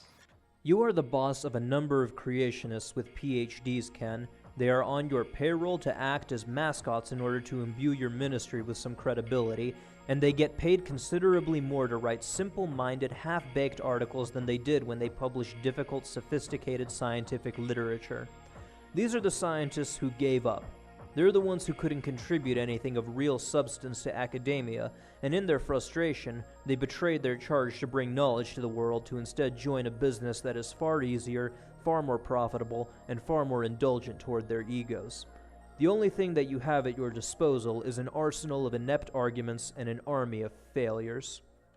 There's so much that I could say, but as I listen to you, I believe you're confusing terms in regard to species and kinds, because we're not saying God created all those species, we're saying God created kinds, and we're not saying species got on the ark, we're saying kinds. In fact, we've had researchers working on what is a kind. For instance, there's a number of papers published on our website where, for instance, they look at dogs and they say, well, this one breeds with this one, with this one, with this one, there's this one, and you can look at all the papers around the world and you can connect them all together and say that obviously represents one kind. In fact, as they've been doing that research, they have predicted probably less than actually 1,000 kinds were on Noah's Ark. Which means just over 2,000 animals, and the average size of a land animal is not that big. So, there was plenty of room on the Ark. Less than 1,000 kinds on Noah's Ark, Ken? That means, well, I'll let Bill Nye explain. Let's say you have 2,000 kinds instead of 7. That makes the problem even more extraordinary. Multiplying 11 by by 3.5, we get to 35, 40 species every day that we don't see. They're not extant. In fact, you probably know we're losing species due to mostly human activity and the loss of habitat. Like I said, creationists, checkmate. I also believe that a lot of what you were saying was really illustrating my point. You were talking about tree rings and ice layers and just talking about kangaroos getting to Australia and all sorts of things like that. But see, we're talking about the past when we weren't there. We didn't see those tree rings actually forming. We didn't see those layers being laid down. I believe that a lot of what the prosecution was talking about was really illustrating my point. You were talking about my client's fingerprints on the knife and how my client's bloody footprints were found at the scene of the crime and all sorts of things like that. But see, we're talking about the past when we weren't there. We didn't see the victim get stabbed. Join us next time on Law & Order's Special Needs Unit. In 1942, for instance, there were some planes that were landed on the ice in Greenland, and they found them, 46 years later, I think it was, 3 miles away from the original location with 250 feet of ice buried on top of them. So ice can build up catastrophically. If you assume 1 layer a year or something like that, it's like the dating methods. You're assuming things in regard to the past that aren't necessarily true. Ken, how thick can you get? No pun intended, by the way, because ice core dating methods have nothing to do with the thickness of the ice, and have everything to do with the layers of hoarfrost, dust, and differing electrical conductivity, which, by the way, all cross-confirm each other. In regard to lions and teeth, most bears have teeth very much like a lion or tiger, and yet most bears are primarily vegetarian. The panda, if you look at its teeth, you'd say maybe it should be a savage carnivore. It eats mainly bamboo. The little fruit bat in Australia has really sharp teeth, looks like a savage little creature, and it rips into fruit. So just because an animal has sharp teeth doesn't mean it's a meat eater, it means it has sharp teeth. Wrong again, Ken. Just compare the jaws of a panda and a lion. It doesn't take a genius to see which belongs to which animal. The panda's jaw contains large tough molars, which it uses to crush bamboo, while the lion has large gaping incisors and canines that it uses to rip and tear meat. As for the fruit bat, you can see that it primarily has molars. And so again, it really comes down to our interpretation of these things. I think too, in regard to the Missoula example that you gave, creationists do believe there's been post-flood catastrophism. Noah's flood certainly was a catastrophic event, but then there's been post-flood catastrophism since that time as well. And again, in regard to historical science, why would you say Noah was unskilled? I mean, I didn't meet Noah, and neither did you. And, really, it's an evolutionary view of origins, I believe, because you're thinking in terms people before us aren't as good as us. That has nothing to do with evolution and everything to do with progress and innovation, which are things that creationism is necessarily opposed to. We have the benefit of modern technology and scientific progress, owed to the collective efforts of individuals who are willing to put their personal prejudices on the shelf and focus only on the motivation to discover. In other words, individuals unlike Ken Ham.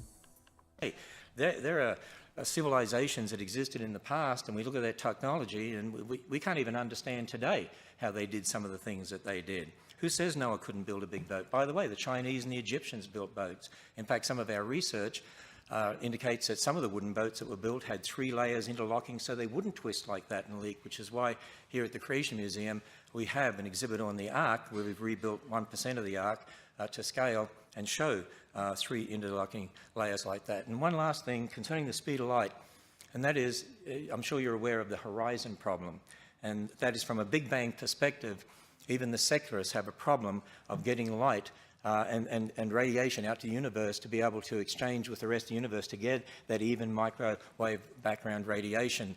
On their model, 15 billion years or so, they can only get it about halfway, and that's why they have inflation theories, which means everyone has a problem concerning the light issue. There's things people don't understand, and we have some models on our website by some of our scientists to help explain those sorts of things. You're comparing apples and oranges, Ken. The inflationary model is largely accepted not merely as a patch to the horizon problem, but because it also works to fix a number of other problems parsimoniously. By contrast, the answers in Genesis' attempts to fix the starlight problem result in monumental failures.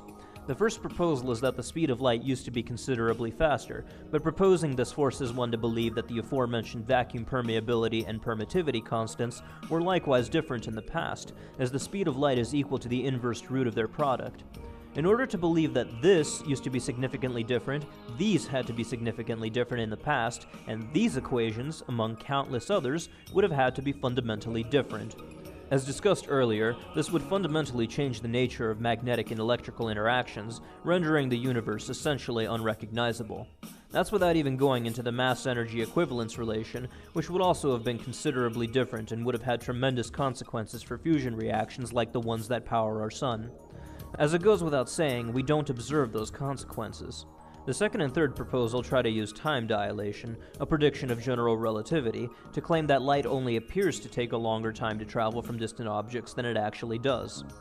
The final proposal is the most pathetic one of all. God used supernatural means to make young starlight appear old. Look, Ken, the inflation model might not be perfect, but at least it doesn't propose the violation of pretty much every law of physics that we know of, and it certainly doesn't try to cop out of the problem with your supernatural excuse. Mr. Nye, your counter-rebuttal. Bill Nye then went up to thrash Ken Ham's overindulgent disregard for the fact that the assumptions behind dating methods are well justified, while Ham's insistence that the laws of nature used to be different were not. He also delivered that excellent death blow to Noah's Ark that I showed earlier before beseeching the audience to get involved in science and engineering. Thank you both.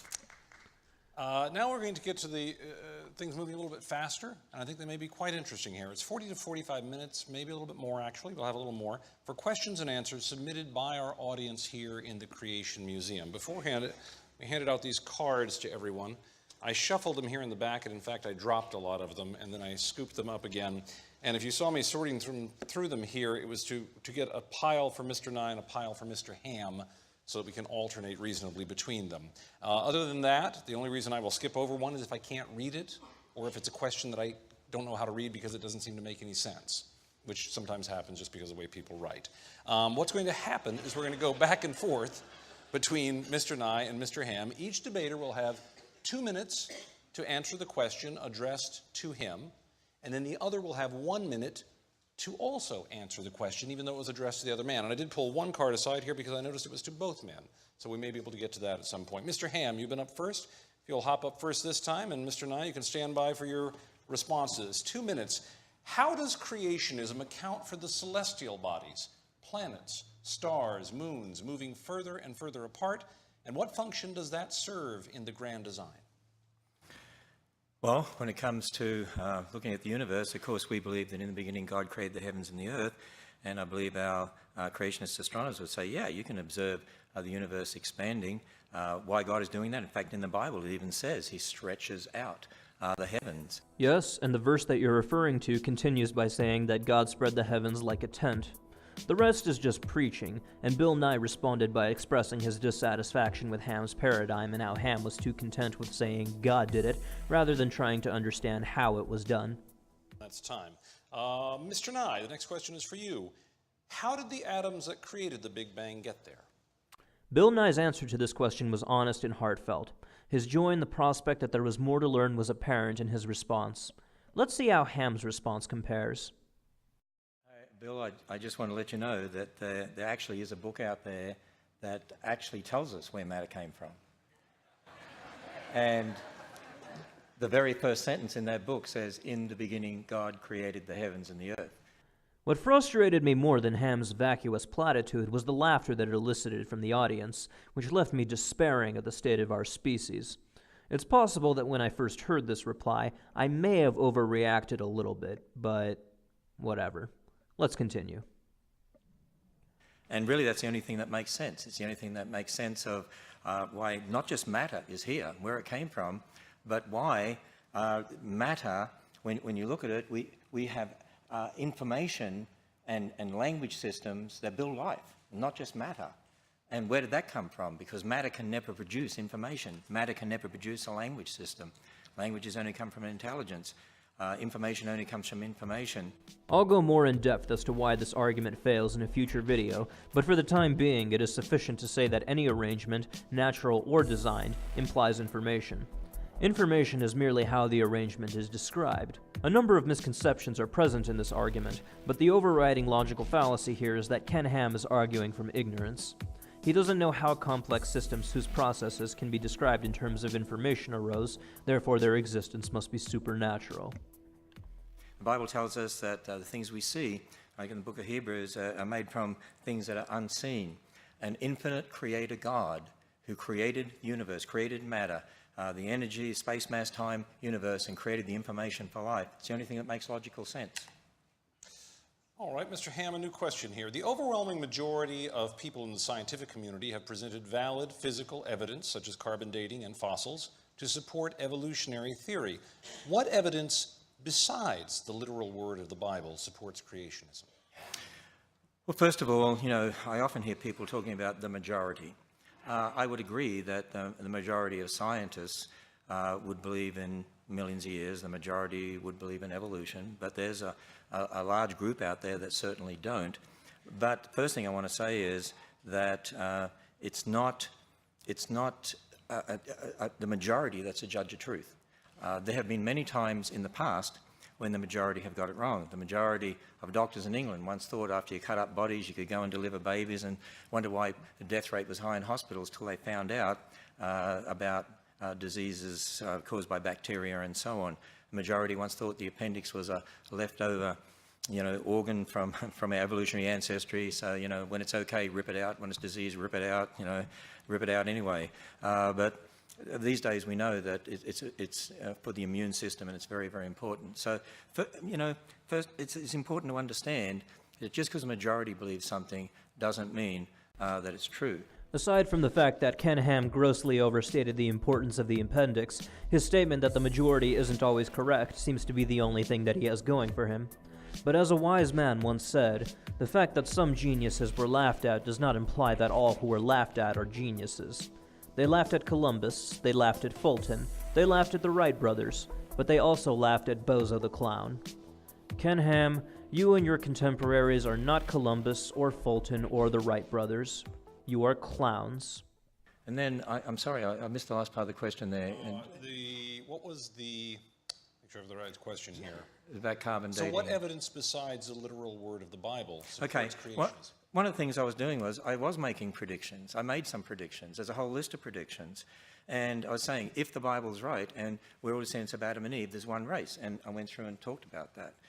If the Bible's right and God made kinds, I went through and talked about that. These are not predictions, Ken. These are ad hoc rationalizations. An example of a valid prediction would be, if there was a global flood, there should be evidence of it in the geological record.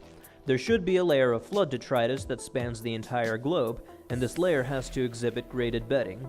As it happens, of course, no such layer has ever been found, and that's how we know that the global flood never took place. And so, really that question comes down to the fact that we're again dealing with the fact there's aspects about the past that you can't scientifically prove because you weren't there, but observational science in the present. Bill and I all have the same observational science. We're here in the present. We can see radioactivity, but when it comes to then talking about the past, you're not going to be scientifically able to prove that, and that's what we need to admit. We're again dealing with the fact that there are aspects about the past that scientifically prove because you weren't there with observational science in the present. The prosecutor and I have the same observational science. We're here in the present, we can see the dead body, we can see the victim's blood on my client's knife, but when it comes to talking about the past, you're not going to be able to scientifically prove that my client murdered the victim, and that's what we need to admit. But we can be great scientists in the present, as the examples I gave you of Dr. Damadian or Dr. Stuart Burgess or Dr. Fabich, and we can be investigating the present. Understanding the past is a whole different matter. Mr. Nye, 1 minute response. Bill Nye then proceeded to explain to Ham why his idea regarding the persecution of scientists with new ideas was bogus. The scientific enterprise functions only because scientists are eager to find new explanations for existing phenomena, and the dismissal of models that correspond to reality would be counterproductive in the extreme. After he was finished, he was asked by the moderator how consciousness came from matter, and Bill Nye once again answered honestly that neither he nor anyone else knew. He then elaborated on the joy of discovery and the hopeful and optimistic view that science takes, being inherently progressive and toiling to push humanity to the stars. Ken Ham's reply was unsurprising, but was nonetheless incredibly disappointing. Bill, I do want to say that there is a book out there that does document where consciousness came from. And in that book, the one who created us said that he made man in his image, and he breathed into man, and he became a living being. And so the Bible does document that. That's where consciousness came from, that God gave it to us. And the other thing I want to say is, I'm sort of I have a mystery. And that is, you talk about the joy of discovery, but you also say that when you die, it's over, and that's the end of you. And if when you die, it's over, and you don't even remember you were here, what's the point of the joy of discovery anyway? I mean, in an ultimate sense. You won't ever know you were ever here, and no one who knew you will know they were ever here ultimately, so what's the point anyway? I love the joy of discovery because this is God's creation, and I'm finding more out about that to take dominion for man's good and for God's glory. What a selfish and closed-minded way of looking at the world, that the joy of discovery can be motivated only when there's a promise of eternal life involved.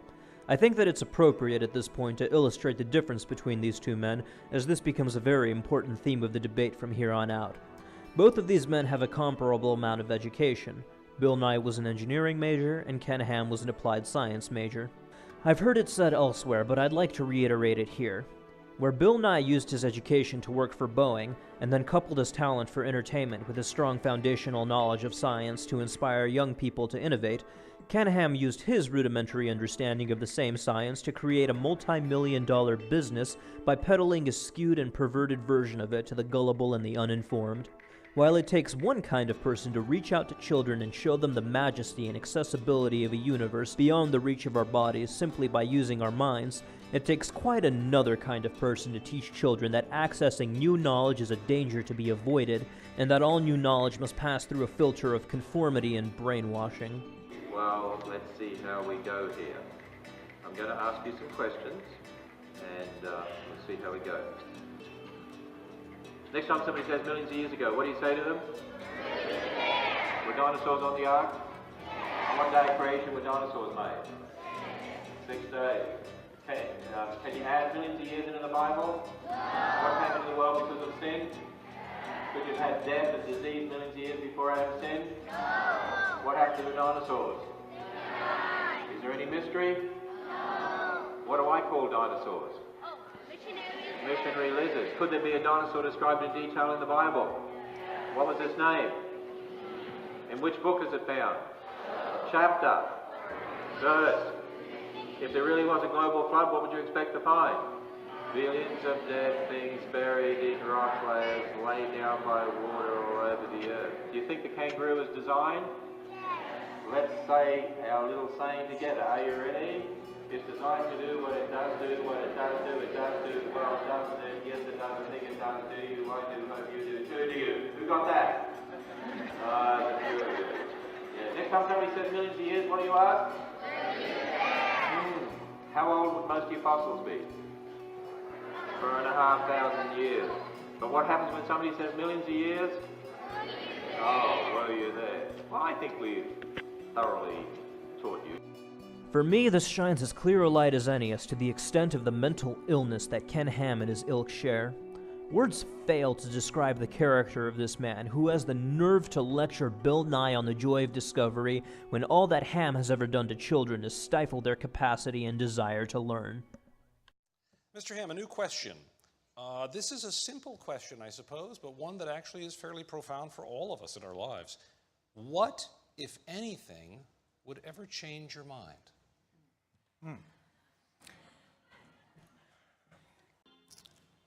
That blank stare is, for me, the most telling part of this debate.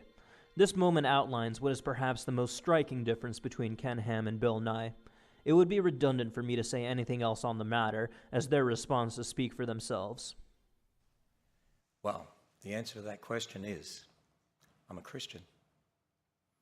And as a Christian, I can't prove it to you, but God has definitely shown me very clearly through his word and shown himself in the person of Jesus Christ. The Bible is the word of God. I admit that that's where I start from. I can challenge people that you can go and test that. You can make predictions based on that. You can check the prophecies in the Bible. You can check the statements in Genesis. You can check that. And I did a little bit of that tonight. And I can't ultimately prove that to you. All I can do is to say to someone, look, if the Bible really is what it claims to be, if it really is the Word of God and that's what it claims, then check it out. And the Bible says if you come to God believing that he is, he'll reveal himself to you. And you will know. As Christians, we can say we know. And so as far as the Word of God is concerned, no. No one's ever going to convince me that the Word of God is not true. But I do want to make a distinction here, and for Bill's sake, we build models based upon the Bible, and those models are always subject to change. The fact of Noah's flood is not subject to change. The model of how the flood occurred is subject to change because we observe in the current world, and we're able to come up with maybe different ways this could have happened or that could have happened, and that's part of that scientific discovery. That's part of what it's all about. So the bottom line is that as a Christian, I have a foundation, but as a Christian, I would ask Bill the question: what would change your mind? I mean, you said even if you came to faith, you'd never give up believing in billions of years. I think I quoted you correctly. You said something like that recently. So that would be also my question to Bill. Time. Mr. Nye? We would just need one piece of evidence. We would need the fossil that swam from one layer to another. We would need evidence that the universe is not expanding. We would need evidence that the stars appear to be far away, but they're not. We would need evidence that rock layers can somehow form in just 4,000 years instead of the extraordinary amount. We would need evidence that somehow you can reset atomic clocks and keep neutrons from becoming protons. You bring on any of those things, and you would change me immediately. The question I have for you, though, fundamentally, and for everybody watching, Mr. Ham, what can you prove? What you have done tonight is spent all the time coming up with explanations about the past. What can you really predict? What can you really prove in a conventional scientific or in a conventional, I have an idea that makes a prediction and it comes out the way I see it? This is very troubling to me. What would change your minds? Bill Nye? Evidence. Ken Ham? Nothing. Creationism isn't science, and nothing makes that more clear than Ken Ham's response. Mr. Nye, a new question. Bill Nye at this point was asked what evidence other than radiometric dating would convince him of the age of the Earth. He briefly mentioned depositional rates, but ultimately the question is trivial because radiometric dating by itself is pretty compelling. It's like asking what you would use to measure your height other than rulers, yardsticks, and meter sticks. It's superfluous. And that is time. Mr. Ham, your response. By the way, just want people to understand too, in regard to the age of the Earth being about 4.5 billion years, no Earth rock was dated to get that date. They dated meteorites, and because they assumed meteorites were same age as the Earth, left over from the formation of the solar system, that's where that comes from. People think they dated rocks on the Earth to get the 4.5 billion years. That's just not true. Actually, the uranium dated in the meteorites establishes only an upper limit to the age of the Earth. This makes sense since the leading model in the origin of the solar system posits that these structures formed via accretion. A lower limit can, however, be given by zircon crystals from the Jack Hills of Western Australia, which dated to be about 4.4 billion years old. And the other point that I was making, and I just put this slide back up because I happen to just have it here, And that is, I said at the end of my first rebuttal time that there are hundreds of physical processes that set limits on the age of the Earth. Here's the point. Every dating method involves a change with time. And there are hundreds of them. And if you assume what was there to start with, and you assume something about the rate, and you know about the rate, you make lots of those assumptions. Every dating method has those assumptions. Most of the dating methods, 90% of them, contradict the billions of years. There's no absolute age dating method from scientific method because you can't prove scientifically young or old. I've already explained why Ham is wrong about this, but I'd like to add one more thing. When he said that there is no absolute age-dating method, he was right. We cannot be absolutely certain about anything in science, but we can have enough confidence in our results to accept them. The meter, for example, is currently defined by the length of the path traveled by light during this time interval. Here's the problem, though. Our definition of a meter has an uncertainty of 10 millionths of a millimeter. That means that even in a perfect vacuum, where nothing can interfere with your measurements, if you try to measure 10 billion meters, you're going to be off by 1 meter. For the purposes of functionality, this is a perfectly acceptable margin of error, but when you're talking about absolutes, that implies epistemological certainty, and no physical measurements of anything, be it length, time, or whatever, meets that standard. If you reject radiometric dating on the grounds that it isn't absolute, then I have bad news for you. Nothing in science is absolute. Everything is tentative and subject to revision and correction, and everything is susceptible to a certain degree of error. The biggest difference at the most fundamental level between the scientific model and the creationist model is the degree of error. It's a little wrong to say that a tomato is a vegetable, but it's very wrong to say that a tomato is a suspension bridge. Canaham's beliefs are akin to saying that a tomato is a spiral galaxy. And here is a new question. It starts with you, Mr. Ham. Can you reconcile the change in the rate continents are now drifting versus how quickly they must have traveled at creation 6,000 years ago? The rate, sorry, I missed that word. Can you reconcile the speed at which continents are now drifting today to the rate they would have had to have traveled 6,000 years ago to reach where we are now? I think that's the question. Okay, I think I understand the question. Actually, this again illustrates exactly what I'm talking about in regard to historical science and observational science. We can look at continents today, and we have scientists who've written papers about this on our website. I'm definitely not an expert in this area, I don't claim to be, but there are scientists, even Dr. Andrew Snelling, our PhD geologist. Could you please stop name-dropping and just answer the question already? Has done a lot of research here too as well, and there are others out there into plate tectonics and continental drift. And certainly we can see movements of plates today. And if you look at those movements, and if you assume the way it's moving today, the rate it's moving, that it's always been that way in the past, see, that's an assumption. That's the problem when it comes to understanding these things. You can observe movement, but then to assume that it's always been like that in the past, that's historical science. And in fact, we would believe basically in catastrophic plate tectonics, that as a result of the flood, at the time of the flood, there was catastrophic breakup of the Earth's surface. And what we're seeing now is sort of, if you like, a remnant of that movement. And so we do not deny the movement, we do not deny the plates. What we would deny is that you can use what you see today as a basis for just extrapolating into the past. This catastrophic breakup model suffers from a number of problems, among them that it is a far less parsimonious model than the scientific one, and is unable to account for phenomena that the scientific one can exclusively, like why there's gold in California, salt mines in Utah, silver in Nevada, and coal in Pennsylvania. In addition, the elevation of the seafloors can be accounted for only by gradual plate tectonic activity. The same holds true for the existence of island chains and guyats.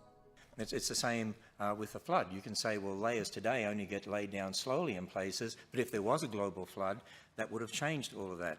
Again, it's this emphasis on historical science and observational science. And I would encourage people to go to our website at Answers in Genesis, because we do have a number of papers, in fact, very technical papers. Dr. John Baumgartner is one who's written some very extensive work dealing with this very issue. On the basis of the Bible, of course, we believe there's one continent to start with because the waters were gathered together into one place. So we do believe that the continent has split up, but particularly the flood had a lot to do with that. And time on that. Mr. Nye, a response. Bill Nye's rebuttal was brief but effective, as he pointed out how the magnetic record in oceanic sediment was consistent with gradual seafloor spreading, as opposed to Ken Ham's chaotic machinations of the Earth's crust having a seizure. This is a question for you, Mr. Nye, but I guess I can put it to both of you. One-word answer, please. Favorite color? I will go along with most people and say green, and it's an irony that green plants reflect green light. Did I not say one-word answer? Most of the light. I said one-word answer. Most of the light from the sun is green, yet they color? reflect it. It's a mystery. Well, can I have 3 words so you see had 300? You can have 3. Okay. Observational science, blue. All right. I understand that this was a light-hearted moment, but I'd like to point out an observation made by a close acquaintance of mine. Bill Nye lit up when he gave his answer. He was excited to talk about some science concerning green light, and communicating his enthusiasm to the audience clearly gave him joy. Ken Ham's reply, on the other hand, was cold, calculating, and served only to drive an illusory distinction between science concerning the past and science concerning the present. Their responses to this question alone don't necessarily have any bearing on their goals and characters, but they do seem to be a clear reflection of what these guys are interested in and how they differ. We're back to you, Mr. Nye. How do you balance the theory of evolution with the second law of thermodynamics? And I'd like to add a question here. What is the second law of thermodynamics? I won't go into detail about this question here, but I will refer you to an earlier video of mine, The Arrogance of Creationism 2, where I deal with it extensively. Let me just say 2 things if I can, if a minute goes that fast or long. One is, you know what? Here's a point we need to understand. You can have all the energy that you want, but energy or matter will never produce life. God imposed information, language system, and that's how we have life. Matter by itself could never produce life, no matter what energy you have. Again, I will go into detail about why this argument fails in a future video, but for the time being, it will suffice for me to note that he is arguing from ignorance again. And, you know, even if you've got a dead stick, you can have all the energy in the world in that dead stick. It's going to decay, and it's not going to produce life. From a creationist perspective, we certainly agree. I mean, before man sinned, you know, there was digestion and so on, but because of the fall, now things are running down. God doesn't hold everything together as he did back then. So now we see, in regard to the second law of thermodynamics, we'd say it's sort of, in a sense, a bit out of control now compared to what it was originally, which is why we have a running down universe. According to Ken Ham, the second law of thermodynamics existed prior to the fall, as he mentioned digestion, but to a lesser extent than today? That doesn't even make any sense. Are you changing the laws of physics to suit your agenda again? And that's time. A new question for you, Mr. Ham. Hypothetically, if evidence existed that caused you to have to admit that the Earth was older than 10,000 years and creation did not occur over 6 days, would you still believe in God and the historical Jesus of Nazareth, and that Jesus was the Son of God? Well, I've been emphasizing all night. You cannot ever prove using the scientific method in the present, you can't prove the age of the Earth. So you can never prove it's old. So there is no hypothetical because you can't do that. Now, we can certainly use methods in the present and making assumptions. I mean, creationists use methods that change over time. As I said, there's hundreds of physical processes that you can use, but they set limits on the age of the universe, but you can't ultimately prove the age of the Earth, not using the scientific method. You can't even entertain the hypothetical possibility of being wrong, can you, Ken? No, and this is precisely why creationism is such an anti-scientific enterprise. Because you don't care if you're wrong or not. Your only goal is to defend the indefensible. You can't ultimately prove the age of the universe. Now, you can look at methods, and you can see that there are many methods that contradict billions of years, many methods that seem to support thousands of years. As Dr. Faulkner said in the little video clip I showed, there is nothing in observational astronomy that contradicts a young universe. Really? How about objects that are hundreds of millions, even billions of light years away? Now, I've said to you before, and I admit again, that the reason I believe in a young universe is because of the Bible's account of origins. I believe that God, who has always been there, the infinite creator God, revealed in his word what he did for us. And when we add up those dates, we get thousands of years. But there's nothing in observational science that contradicts that. As far as the age of the earth, the age of the universe, even when it comes to the fossil record, that's why I really challenge Christians. If you're going to believe in millions of years for the fossil record, you've got a problem with the Bible. And that is that then you've got to have death and disease and suffering before sin. So there is no hypothetical in regard to that. You can't prove scientifically the age of the earth or the universe. Bottom line. I'll let Bill Nye wrap up here. Well, of course, this is where we disagree. You can prove the age of the earth with great robustness by observing the universe around us. And I get the feeling, Mr. Ham, that you want us to take your word for it. This is to say, your interpretation of a book written thousands of years ago, as translated into American English, is more compelling for you than everything that I can observe in the world around me. This is where you and I think, are not going to see eye to eye. You asserted that life cannot come from something that's not alive. Are you sure? Are you sure enough to say that we should not continue to look for signs of water and life on Mars, that that's a waste? You're sure enough to claim that. That is an extraordinary claim that we want to investigate. Once again, what is it you can predict? What do you provide us that can tell us something about the future, not just about your vision of the past? A new question, Mr. Nye. Is there room for God in science? Bill Nye's answer essentially highlights my view of this question. Science and religion are non-overlapping magistra that have nothing to do with one another. There is nothing in science that points to the existence of a God, and there is nothing in any religion that validates any scientific model. Science and religion ultimately seem to serve different functions, and neither thus far has had any effect on the validity of the other. I mean this in general terms, of course. Science hasn't disproved the existence of gods in general, but it has disproved a 6,000-year-old universe. Yeah, I actually want to take a minute to address the question.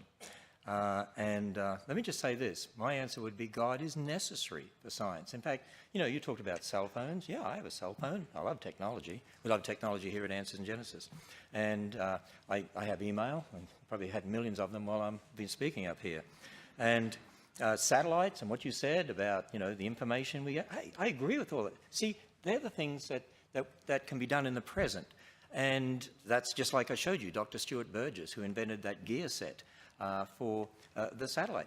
Creationists can be great scientists. But see, I said God is necessary because you have to assume the laws of logic. You have to assume the laws of nature. You have to assume the uniformity of nature. And Ham, I think you're a little confused. The laws of logic, the uniformity of nature, and the other things that you pay lip service to were documented and discussed long before Christianity ever emerged. It's a well-known historical fact that the early churches clung to the ideas of Aristotle, and while the Ken Hams of the Dark Ages and Renaissance did use his flawed naturalistic ideas to hold science back several centuries, their entire logical paradigm was borrowed, almost without exception, from the ancient Greeks. It's your religion that's been doing the borrowing, Ken. that was the question I had for you. Where does that come from if the universe is here by natural processes? Christianity and science, the Bible and science go hand in hand. We love science. But again, you've got to understand, inventing things, that's very different than talking about our origins. Two very different things.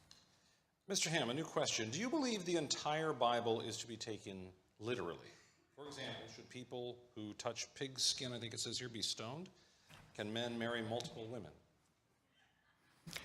Do I believe the entire Bible should be taken literally? Well, remember in my opening address, I said we have to define our terms.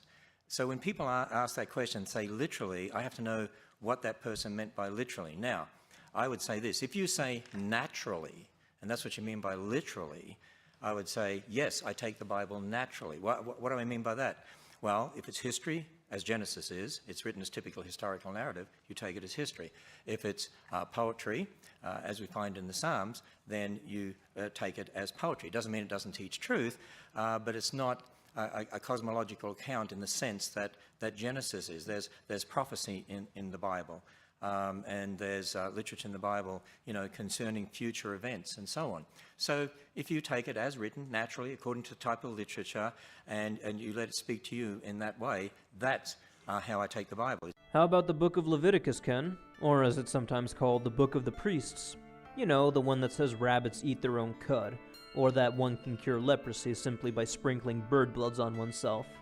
The one that negates your use of the word kind by saying that there are different kinds of ravens, which renders the definition of kind as species rather than families. The one that says that people with pimples, boils, or burns have to live away from their communities. I'm pretty sure that this isn't poetry, Ken, and you'd really have to be insane to take it literally in this day and age. It's God's revelation to man. He used different people. The Bible says that all Scripture is inspired by God, so God moved people by His Spirit to write His words. Really, Ken? How do you know that? Were you there? And also there's a lot of misunderstanding in regard to Scripture and in regard to the Israelites. I mean, we have laws in our civil government here in America that the government sets. Well, there were certain laws for Israel. And, some people take all that out of context and then they try to impose it on us today as Christians and say, you should be obeying those laws. It's a misunderstanding of the Old Testament. It's a misunderstanding of the New Testament. And, again, it's important to take the Bible as a whole, interpreting Scripture as Scripture. If it really is the Word of God, then there's not going to be any contradiction, which there's not. And by the way, when men were married to multiple women, there were lots of problems. And the Bible condemns that for what it is, and the Bible is very clear.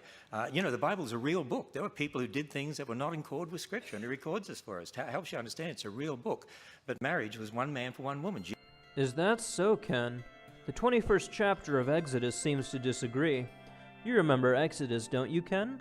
The book containing one of the versions of the Ten Commandments that you and your fellow fundamentalists are so keen on plastering all over our courthouses. Jesus reiterated that in Matthew 19, as I had in my talk. And so those that did marry multiple women were wrong. I'll let Bill Nye take this one as well. So it sounds to me, just listening to you over the last 2 minutes, that there's certain parts of this document of the Bible that you embrace literally and other parts you consider poetry. So it sounds to me in those last 2 minutes like you're going to take what you like, interpret literally, and other passages you're going to interpret as poetic or descriptions of human events. All that aside, I'll just say scientifically, or as a reasonable man, it doesn't seem possible that all these things that contradict your literal interpretation of those first few passages, all those things that contradict that, I find unsettling when you want me to embrace the rest of it as literal. Now, as I say, am not a theologian, but we started this debate, is the Ken Ham's creation model viable? Does it hold water? Can it fly? Does it describe anything? And I'm still looking for an answer. And time on that. Mr. Nye, here's a new question. I believe this was miswritten here because they've repeated a word, but I think I know what they were trying to ask.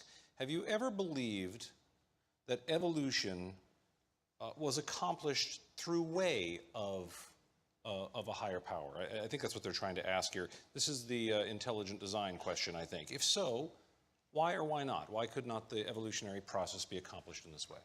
Bill Nye goes on to reiterate that science and religion are essentially non-overlapping magistra, while also explaining that the apparent design that the religious observe in nature can be explained more parsimoniously with scientific models.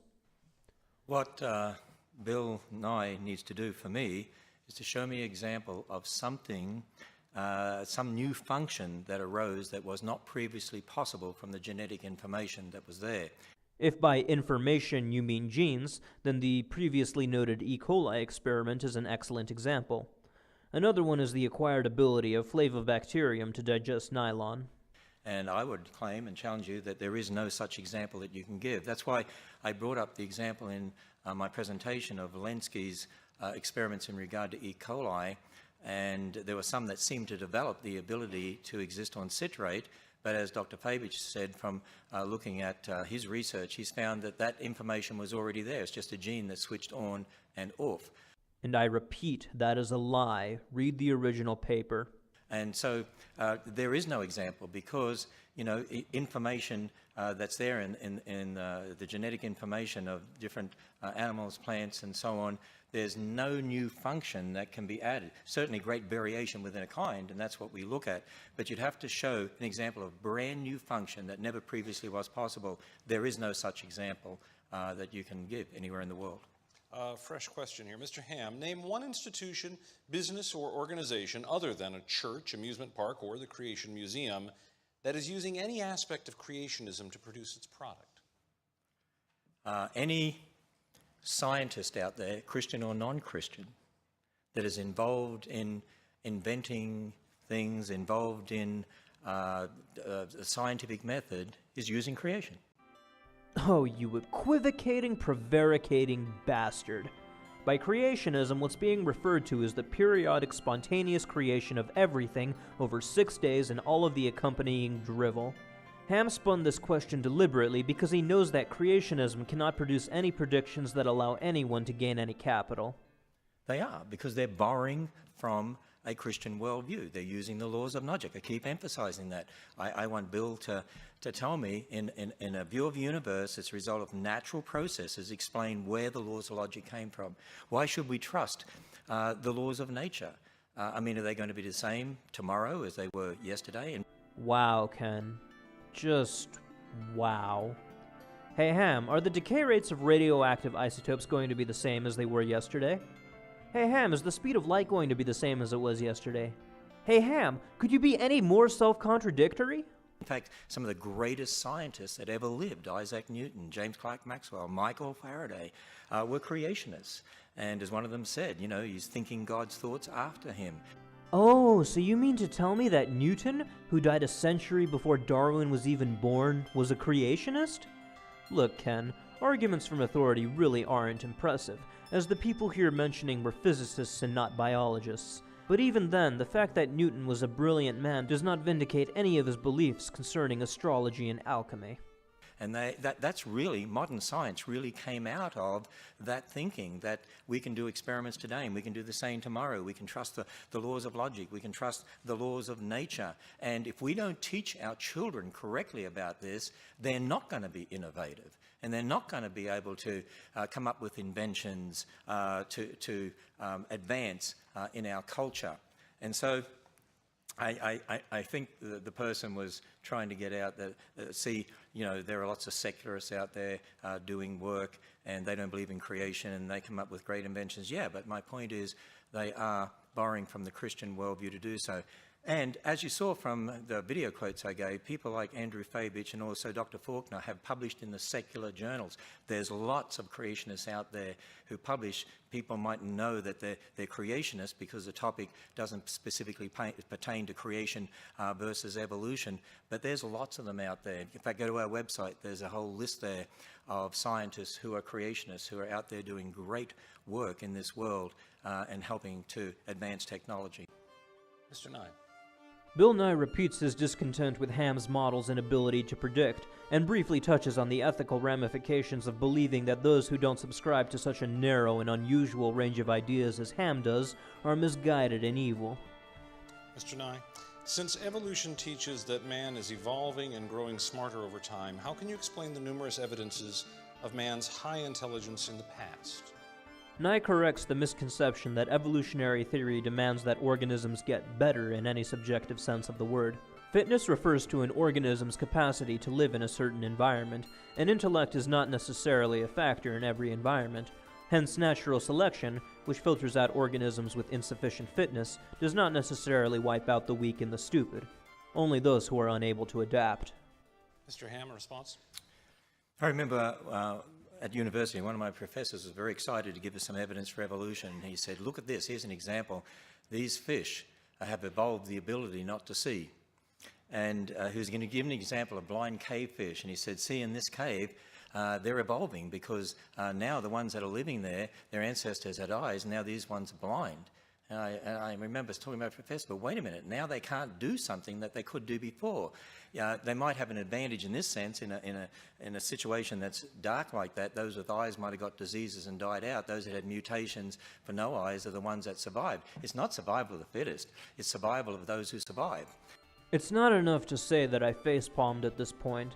The frustration that I felt when I heard this cannot be described by words alone, and I wonder even now if NASA detected a resounding slap across the world as people struck their heads out of exasperation. Did you not listen to a word that Bill Nye just said? No matter. The survival of those who survive? I hope you realize that tautologies are tautological. I mean, come on, Ham. That was some Jaden Smith level BS right there. And it's survival of those that have the information in those circumstances to survive. But it's not, you're not getting new information, you're not getting new function. There's no example of that at all. So we need to correctly understand these things. All right. We're down to our final question here, which I'll give to both of you. And in the interest of fairness here, because it is a question to both of you, let's give each man 2 minutes on this if we can, please. And also in the interest of you having started first, Mr. Ham, I will have you start first here. You have the first word, Mr. Nye will have the last word. The question is, what is the one thing, more than anything else, upon which you base your belief? Well, it's the one thing upon anything else which I base my belief. Well, again, to summarize the things that I've been saying, there is a book called the Bible. It's a very unique book. It's very different to any other book out there. In fact, I don't know of any other religion that has a book that starts off by telling you that there's an infinite God and talks about the origin of the universe and the origin of matter and the origin of light and the origin of darkness and the origin of day and night and the origin of the earth and the origin of dry land and the origin of plants and the origin of the sun, moon and stars, the origin of sea creatures, the origin of flying creatures, the origin of land creatures, the origin of man, the origin of woman, the origin of death, the origin of sin, the origin of marriage, the origin of different languages, the origin of clothing, the origin of nations. I mean, it's a very, very specific book, and it gives us an account of a global flood in the history and the Tower of Babel. And if that history is true, then what about the rest of the book? Well, that history also says man is a sinner, and it says that man is separated from God, and it gives us a message that we call the gospel, the message of salvation, that God's Son stepped in history to die on the cross, be raised from the dead, and offers a free gift of salvation. Because the history is true, that's why the message based on history is true. I actually went through some predictions and listed others, and there's a lot more that you can look at, and you can go and test it for yourself. If this book really is true, it is so specific, it should explain the world. It should make sense of what we see. The flood, yeah, we have fossils all over the world. The Tower of Babel, yeah, different people groups, different languages. They have flood legends, very similar to the Bible. Creation legends, similar to the Bible. There's so much you can look at, and prophecy, and so on. And most of all, as I said to you, the Bible says, if you come to God believing that he is, he'll reveal himself to you. You will know. If you search after truth, you really want God to show you as you would search after silver and gold. He will show you. He will reveal himself to you. Mr. Nye. Would you repeat the question? The question is, what is the one thing more than anything else upon which you base your belief? As my old professor Carl Sagan said so often, when you're in love, you want to tell the world. And I base my beliefs on the information and the process that we call science. It fills me with joy to make discoveries every day of things I had never seen before. It fills me to joy to know that we can pursue these answers. It is a wonderful and astonishing thing to me that you and I are somehow at least one of the ways that the universe knows itself. You and I are a product of the universe. It's astonishing. I admit, I see your faces, that we have come to be because of the universe's existence. And we are driven to pursue that, to find out where we came from. And the second question we all want to know, are we alone? Are we alone in the universe? And these questions are deep within us, and they drive us. So the process of science, the way we know nature, is the most compelling thing to me. And I just want to close by reminding everybody what's at stake here.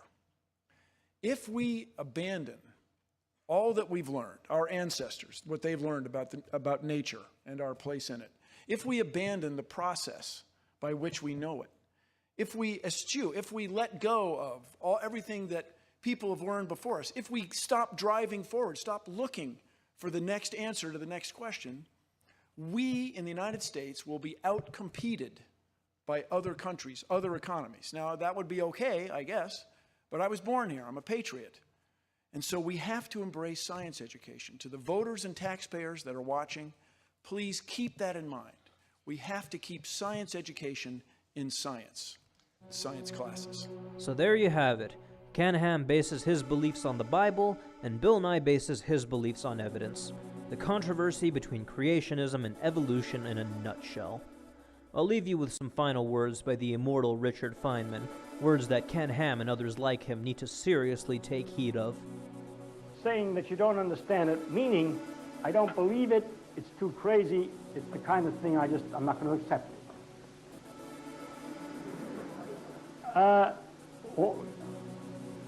The other part, well, this kind, I hope you'll come along with me. You'll have to accept it.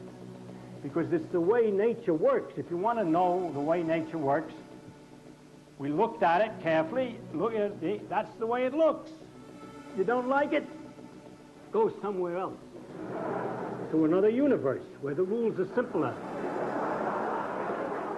Philosophically more pleasing, more psychologically easy. I can't help it, okay? If I'm going to tell you honestly what the world looks like to human beings who have struggled as hard as they can to understand it, I can only tell you what it looks like, and I cannot make it any simpler. I'm not going to do this. I'm not going to simplify it. I'm not going to fake it. I'm not going to tell you something like a ball bearing on a spring. It isn't. So I'm going to tell you what it really is like, and if you don't like it, that's too bad, okay? Thanks for watching. Be sure to like, comment, share, and subscribe.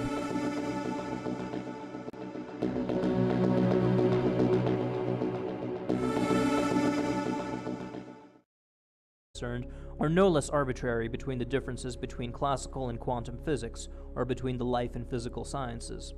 The purpose of all scientific disciplines is to create models, colloquially referred to as theories, that among other things have predictive power, and all of the sciences that Ken Ham dismisses as historical meets this criteria. Creationism, on the other hand, is not a theory.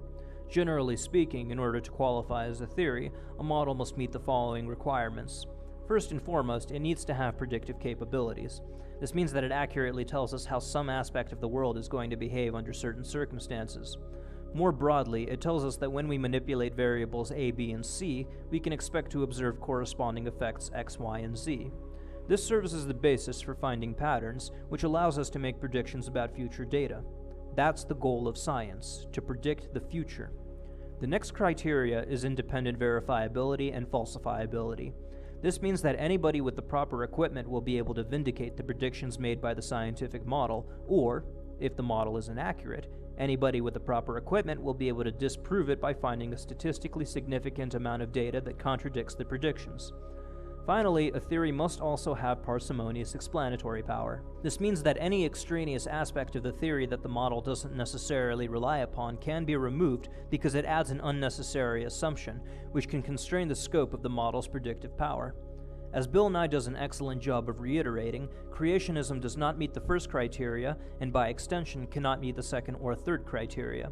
This is because without predictive capabilities, a model cannot be tested, and since a model's explanatory power is necessarily dependent on our ability to verify its validity, a model without predictive power is untestable and consequently has no explanatory power.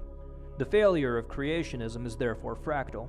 It doesn't make predictions about future data, so it cannot be tested, so it cannot explain anything.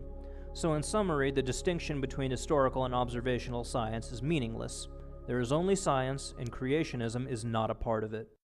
Secular evolutionists teach that all life developed by natural processes from some primordial form, that man is just an evolved animal, which has great bearing on how we view life and death. For instance, as Bill states, it's very hard to accept for many of us that when you die, it's over. But you see, the Bible gives a totally different account of origins, of who we are, where we came from, the meaning of life, and our future.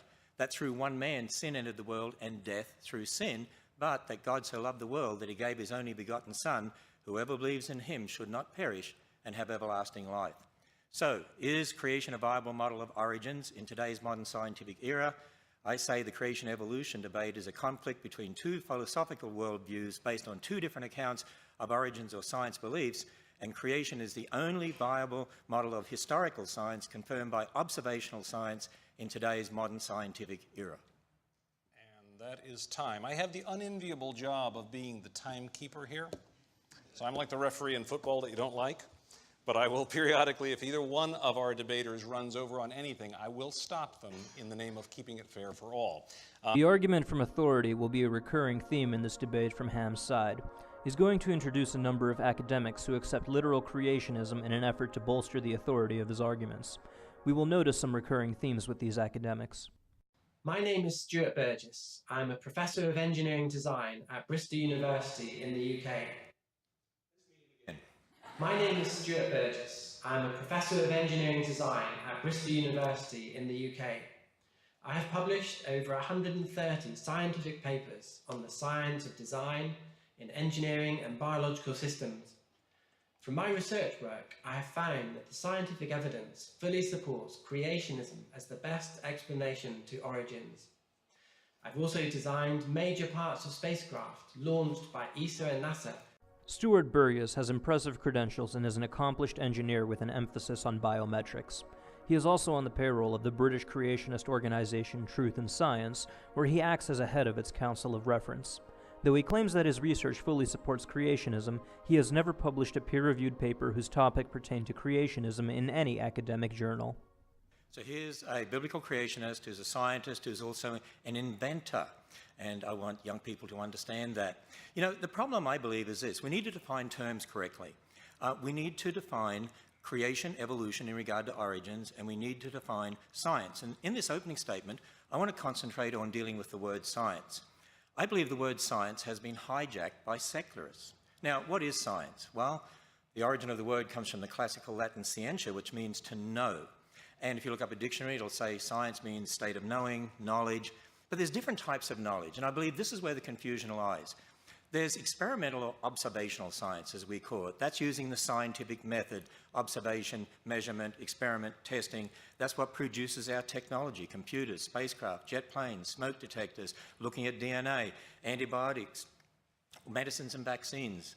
You see, all scientists, whether creationists or evolutionists, actually have the same observational or experimental science.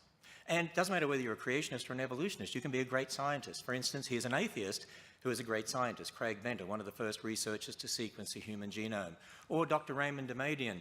He is a man who invented the MRI scanner and revolutionized medicine. He's a biblical creationist. But I want us to also understand molecules to man evolution belief has nothing to do with developing technology. Incorrect. Here is a list of peer-reviewed engineering papers that discuss the use of evolutionary algorithms in designing and constructing aeronautic apparatuses. These algorithms and the feats of engineering that they produce owe their existence to and are a direct consequence of the theory that you deny. You see, when we're talking about origins, we're talking about the past. We're talking about our origins. We weren't there. You can't observe that, whether it's molecules to man evolution or whether it's a creation account. When you're talking about the past, we like to call that origins or historical science, knowledge concerning the past. Here at the Creation Museum, we make no apology about the fact that our origins or historical science actually is based upon the biblical account. Mr. Ham, thank you for your comments. Now it's Mr. Nye's turn for a 5-minute opening statement. Mr. Nye. At this point, Bill Nye came onto the stage and made 2 points that need to be taken into serious consideration. One of them is that the majority of Christians reject the dogmatic ideology of Ken Ham. The other is that Ken Ham's pontifications on the superiority of observational science to historical science is nonsensical. He brought up the example of CSI, which is a TV show that's based on the scientific principles that underlie forensic pathology. The point that Bill Nye was trying to make was that even though murders are committed regularly and without witnesses, it is possible to identify and convict the perpetrators using science. In other words, you don't need to directly observe a phenomenon in order to vindicate its veracity. You can examine the evidence pertaining to it and come to a conclusion by using the scientific method. In Ken Ham's worldview, this shouldn't be possible because the murder took place in the past and is therefore inaccessible to us. I'll go more in depth on this point later. For now, let's listen to the diatribe that Ken Ham has prepared for his audience over the last few decades before we completely demolish it in a matter of minutes. Well, the debate topic was, is creation a viable model of origins in today's modern scientific era? And I made this statement at the end of my opening statement. Creation is the only viable model of historical science confirmed by observational science in today's modern scientific era. And I said, what we need to be doing is actually defining our terms, and particularly three terms: science, creation, and evolution. Now, I discussed the meaning of the word science and what is meant by experimental or observational science briefly, and that both creationists and evolutionists can be great scientists, for instance. I mentioned Craig Venter, a biologist. He's an atheist, and he's a great scientist. He was one of the first researchers to sequence the human genome. I also mentioned Dr. Raymond Damadian, who actually invented the MRI scanner. I want you to meet a biblical creationist who is a scientist and inventor. Hi, my name is Dr. Raymond Damadian. I am a young Earth creation scientist and believe that God created the world in 6 24-hour days, just as recorded in the book of Genesis. By God's grace and the devoted prayers of my godly mother-in-law, I invented the MRI scanner in 1969. The idea that scientists who believe the Earth is 6,000 years old cannot do real science is simply wrong. Well, he's most adamant about that. Raymond Damadian has a long and impressive career, yet he has never published a single article in the peer review in defense of creationism. Nobody claims that holding a creationist viewpoint guarantees universal scientific illiteracy, merely that there is a direct and undeniable correlation. Where nearly half of Americans accept some variation of literal creationism, only about 1 out of 25 Americans hold a degree in science or engineering, and of the small percentage of those degree holders who are actually full-time scientists, only 1 out of 50 are creationists. If we include engineers into the figure, we're dealing with no more than 5% of the scientific community being some variation of creationist. There is certainly a correlation of origins. Now, when you research science textbooks being used in public schools, what we found is this. By and large, their origins or historical science is based upon man's ideas about the past, for instance, the ideas of Darwin. We have now reached the foundation of Ken Ham's argument, and I will now take the time to briefly elucidate the structure of his defense. Ken Ham intends to first create an illusory distinction between the topics in science that contradict his worldview and the ones that do not. He has labeled them historical and observational science, a concept that he first introduced a year ago when responding to Bill Nye's Big Think video. Next, he intends to commit the fallacy of equivocation by equating both creationism and evolution as having an equal amount of epistemological support because of some unidentified insurmountable epistemic barrier that the passage of time presents. He justifies this idea of what I like to call anti-uniformitarianism by arguing that our inability to directly observe a phenomenon renders any study pertaining to it unreliable. After establishing that evolution and creationism, both allegedly belonging to the same subset of scientific topics that require faith, are on equal ground, he intends to make it seem as though creationism, despite allegedly being equal in scientific merit to evolution, is not being equally represented in the classroom.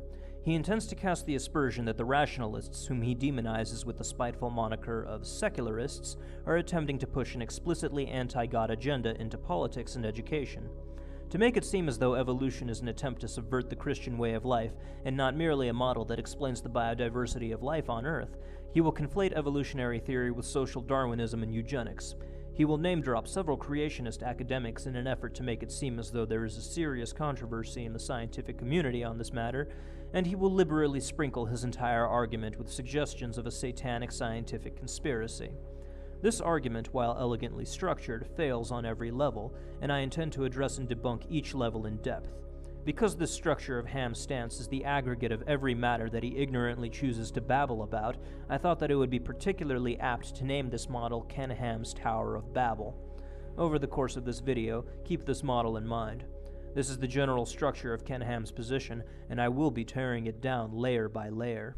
And our research has found that public school textbooks are using the same word science for observational science and historical science. They arbitrarily define science as naturalism and outlaw the supernatural. They present molecules to man evolution as fact.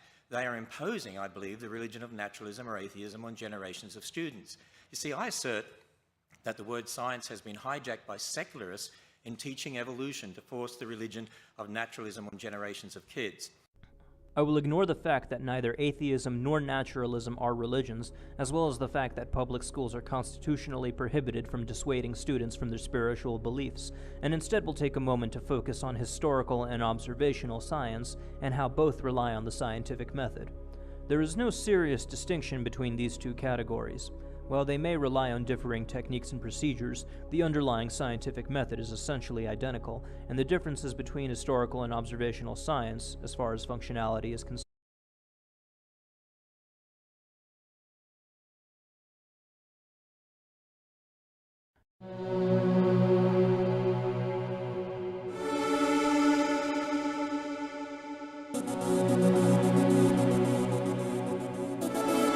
I would just like to preface this commentary of the debate between Bill Nye and Ken Ham by framing it with a little context. Although I am an agnostic atheist and a naturalistic pantheist, my motivation for making this commentary has nothing to do with my opinions of religions in general, and everything to do with my respect for the truth, which for the purposes of this commentary will be defined as the set of things that correspond to observable reality. It is my position that Ken Ham's stance on the creation of the universe and the things inside of it does not fall within the parameters of this definition of truth, nor any other definition that could serve any practical purpose for anyone. It is my intention to expose the lies, fallacies, and misrepresentations promulgated by Ken Ham and his associates, who I regard as dangerous adversaries to the common interests of society, interests that include the well-being and security of future generations, as well as the social and academic literacy of the general population. Over the years, I have monitored and scrutinized the activities of Ken Ham and others like him, which has led me to form an opinion about the shady group of individuals to which Mr. Ham belongs. This opinion will become increasingly apparent as the commentary progresses, and so as my tone becomes more scathing over the course of this video, I beseech the audience to keep in mind that religion in general is not the target of my condemnation. It is the opportunistic fundamentalist individuals like Ken Ham to whom I restrict my ire, and neither his belief in God nor alleged devotion to him are factors that I have taken into account when forming my opinion. That all having been said, I present to you a minute-by-minute commentary of the debate between Bill Nye and Ken Ham. Good evening. I'm pleased to welcome you to Legacy Hall of the Creation Museum in Northern Kentucky in the metropolitan area of Cincinnati. I'm Tom Foreman from CNN, and I'm pleased to be tonight's moderator for this evolution versus creation debate. And now, Mr. Ham, you opted to go first, so you will be first with your 5-minute opening statement. Well, good evening. I know that not everyone watching this debate will necessarily agree with what I have to say, but I'm an Aussie and live over here in America, and they tell me I have an accent, and so it doesn't matter what I say. Some people tell me, we just like you here saying it. So I hope you enjoy me saying it anyway. Well, the debate topic is this: is creation a viable model of origins in today's modern scientific era? You know, when this was first announced on the internet, there were lots of statements like this one from the Richard Dawkins Foundation: scientists should not debate creationists, period. And this one from one of the Discovery.com websites: should scientists debate creationists? You know, right here I believe there's a gross misrepresentation in our culture. We're seeing people in being indoctrinated to believe that creationists can't be scientists. I believe it's all a part of secularists hijacking the word science. I want you to meet a modern-day scientist who is a biblical creationist.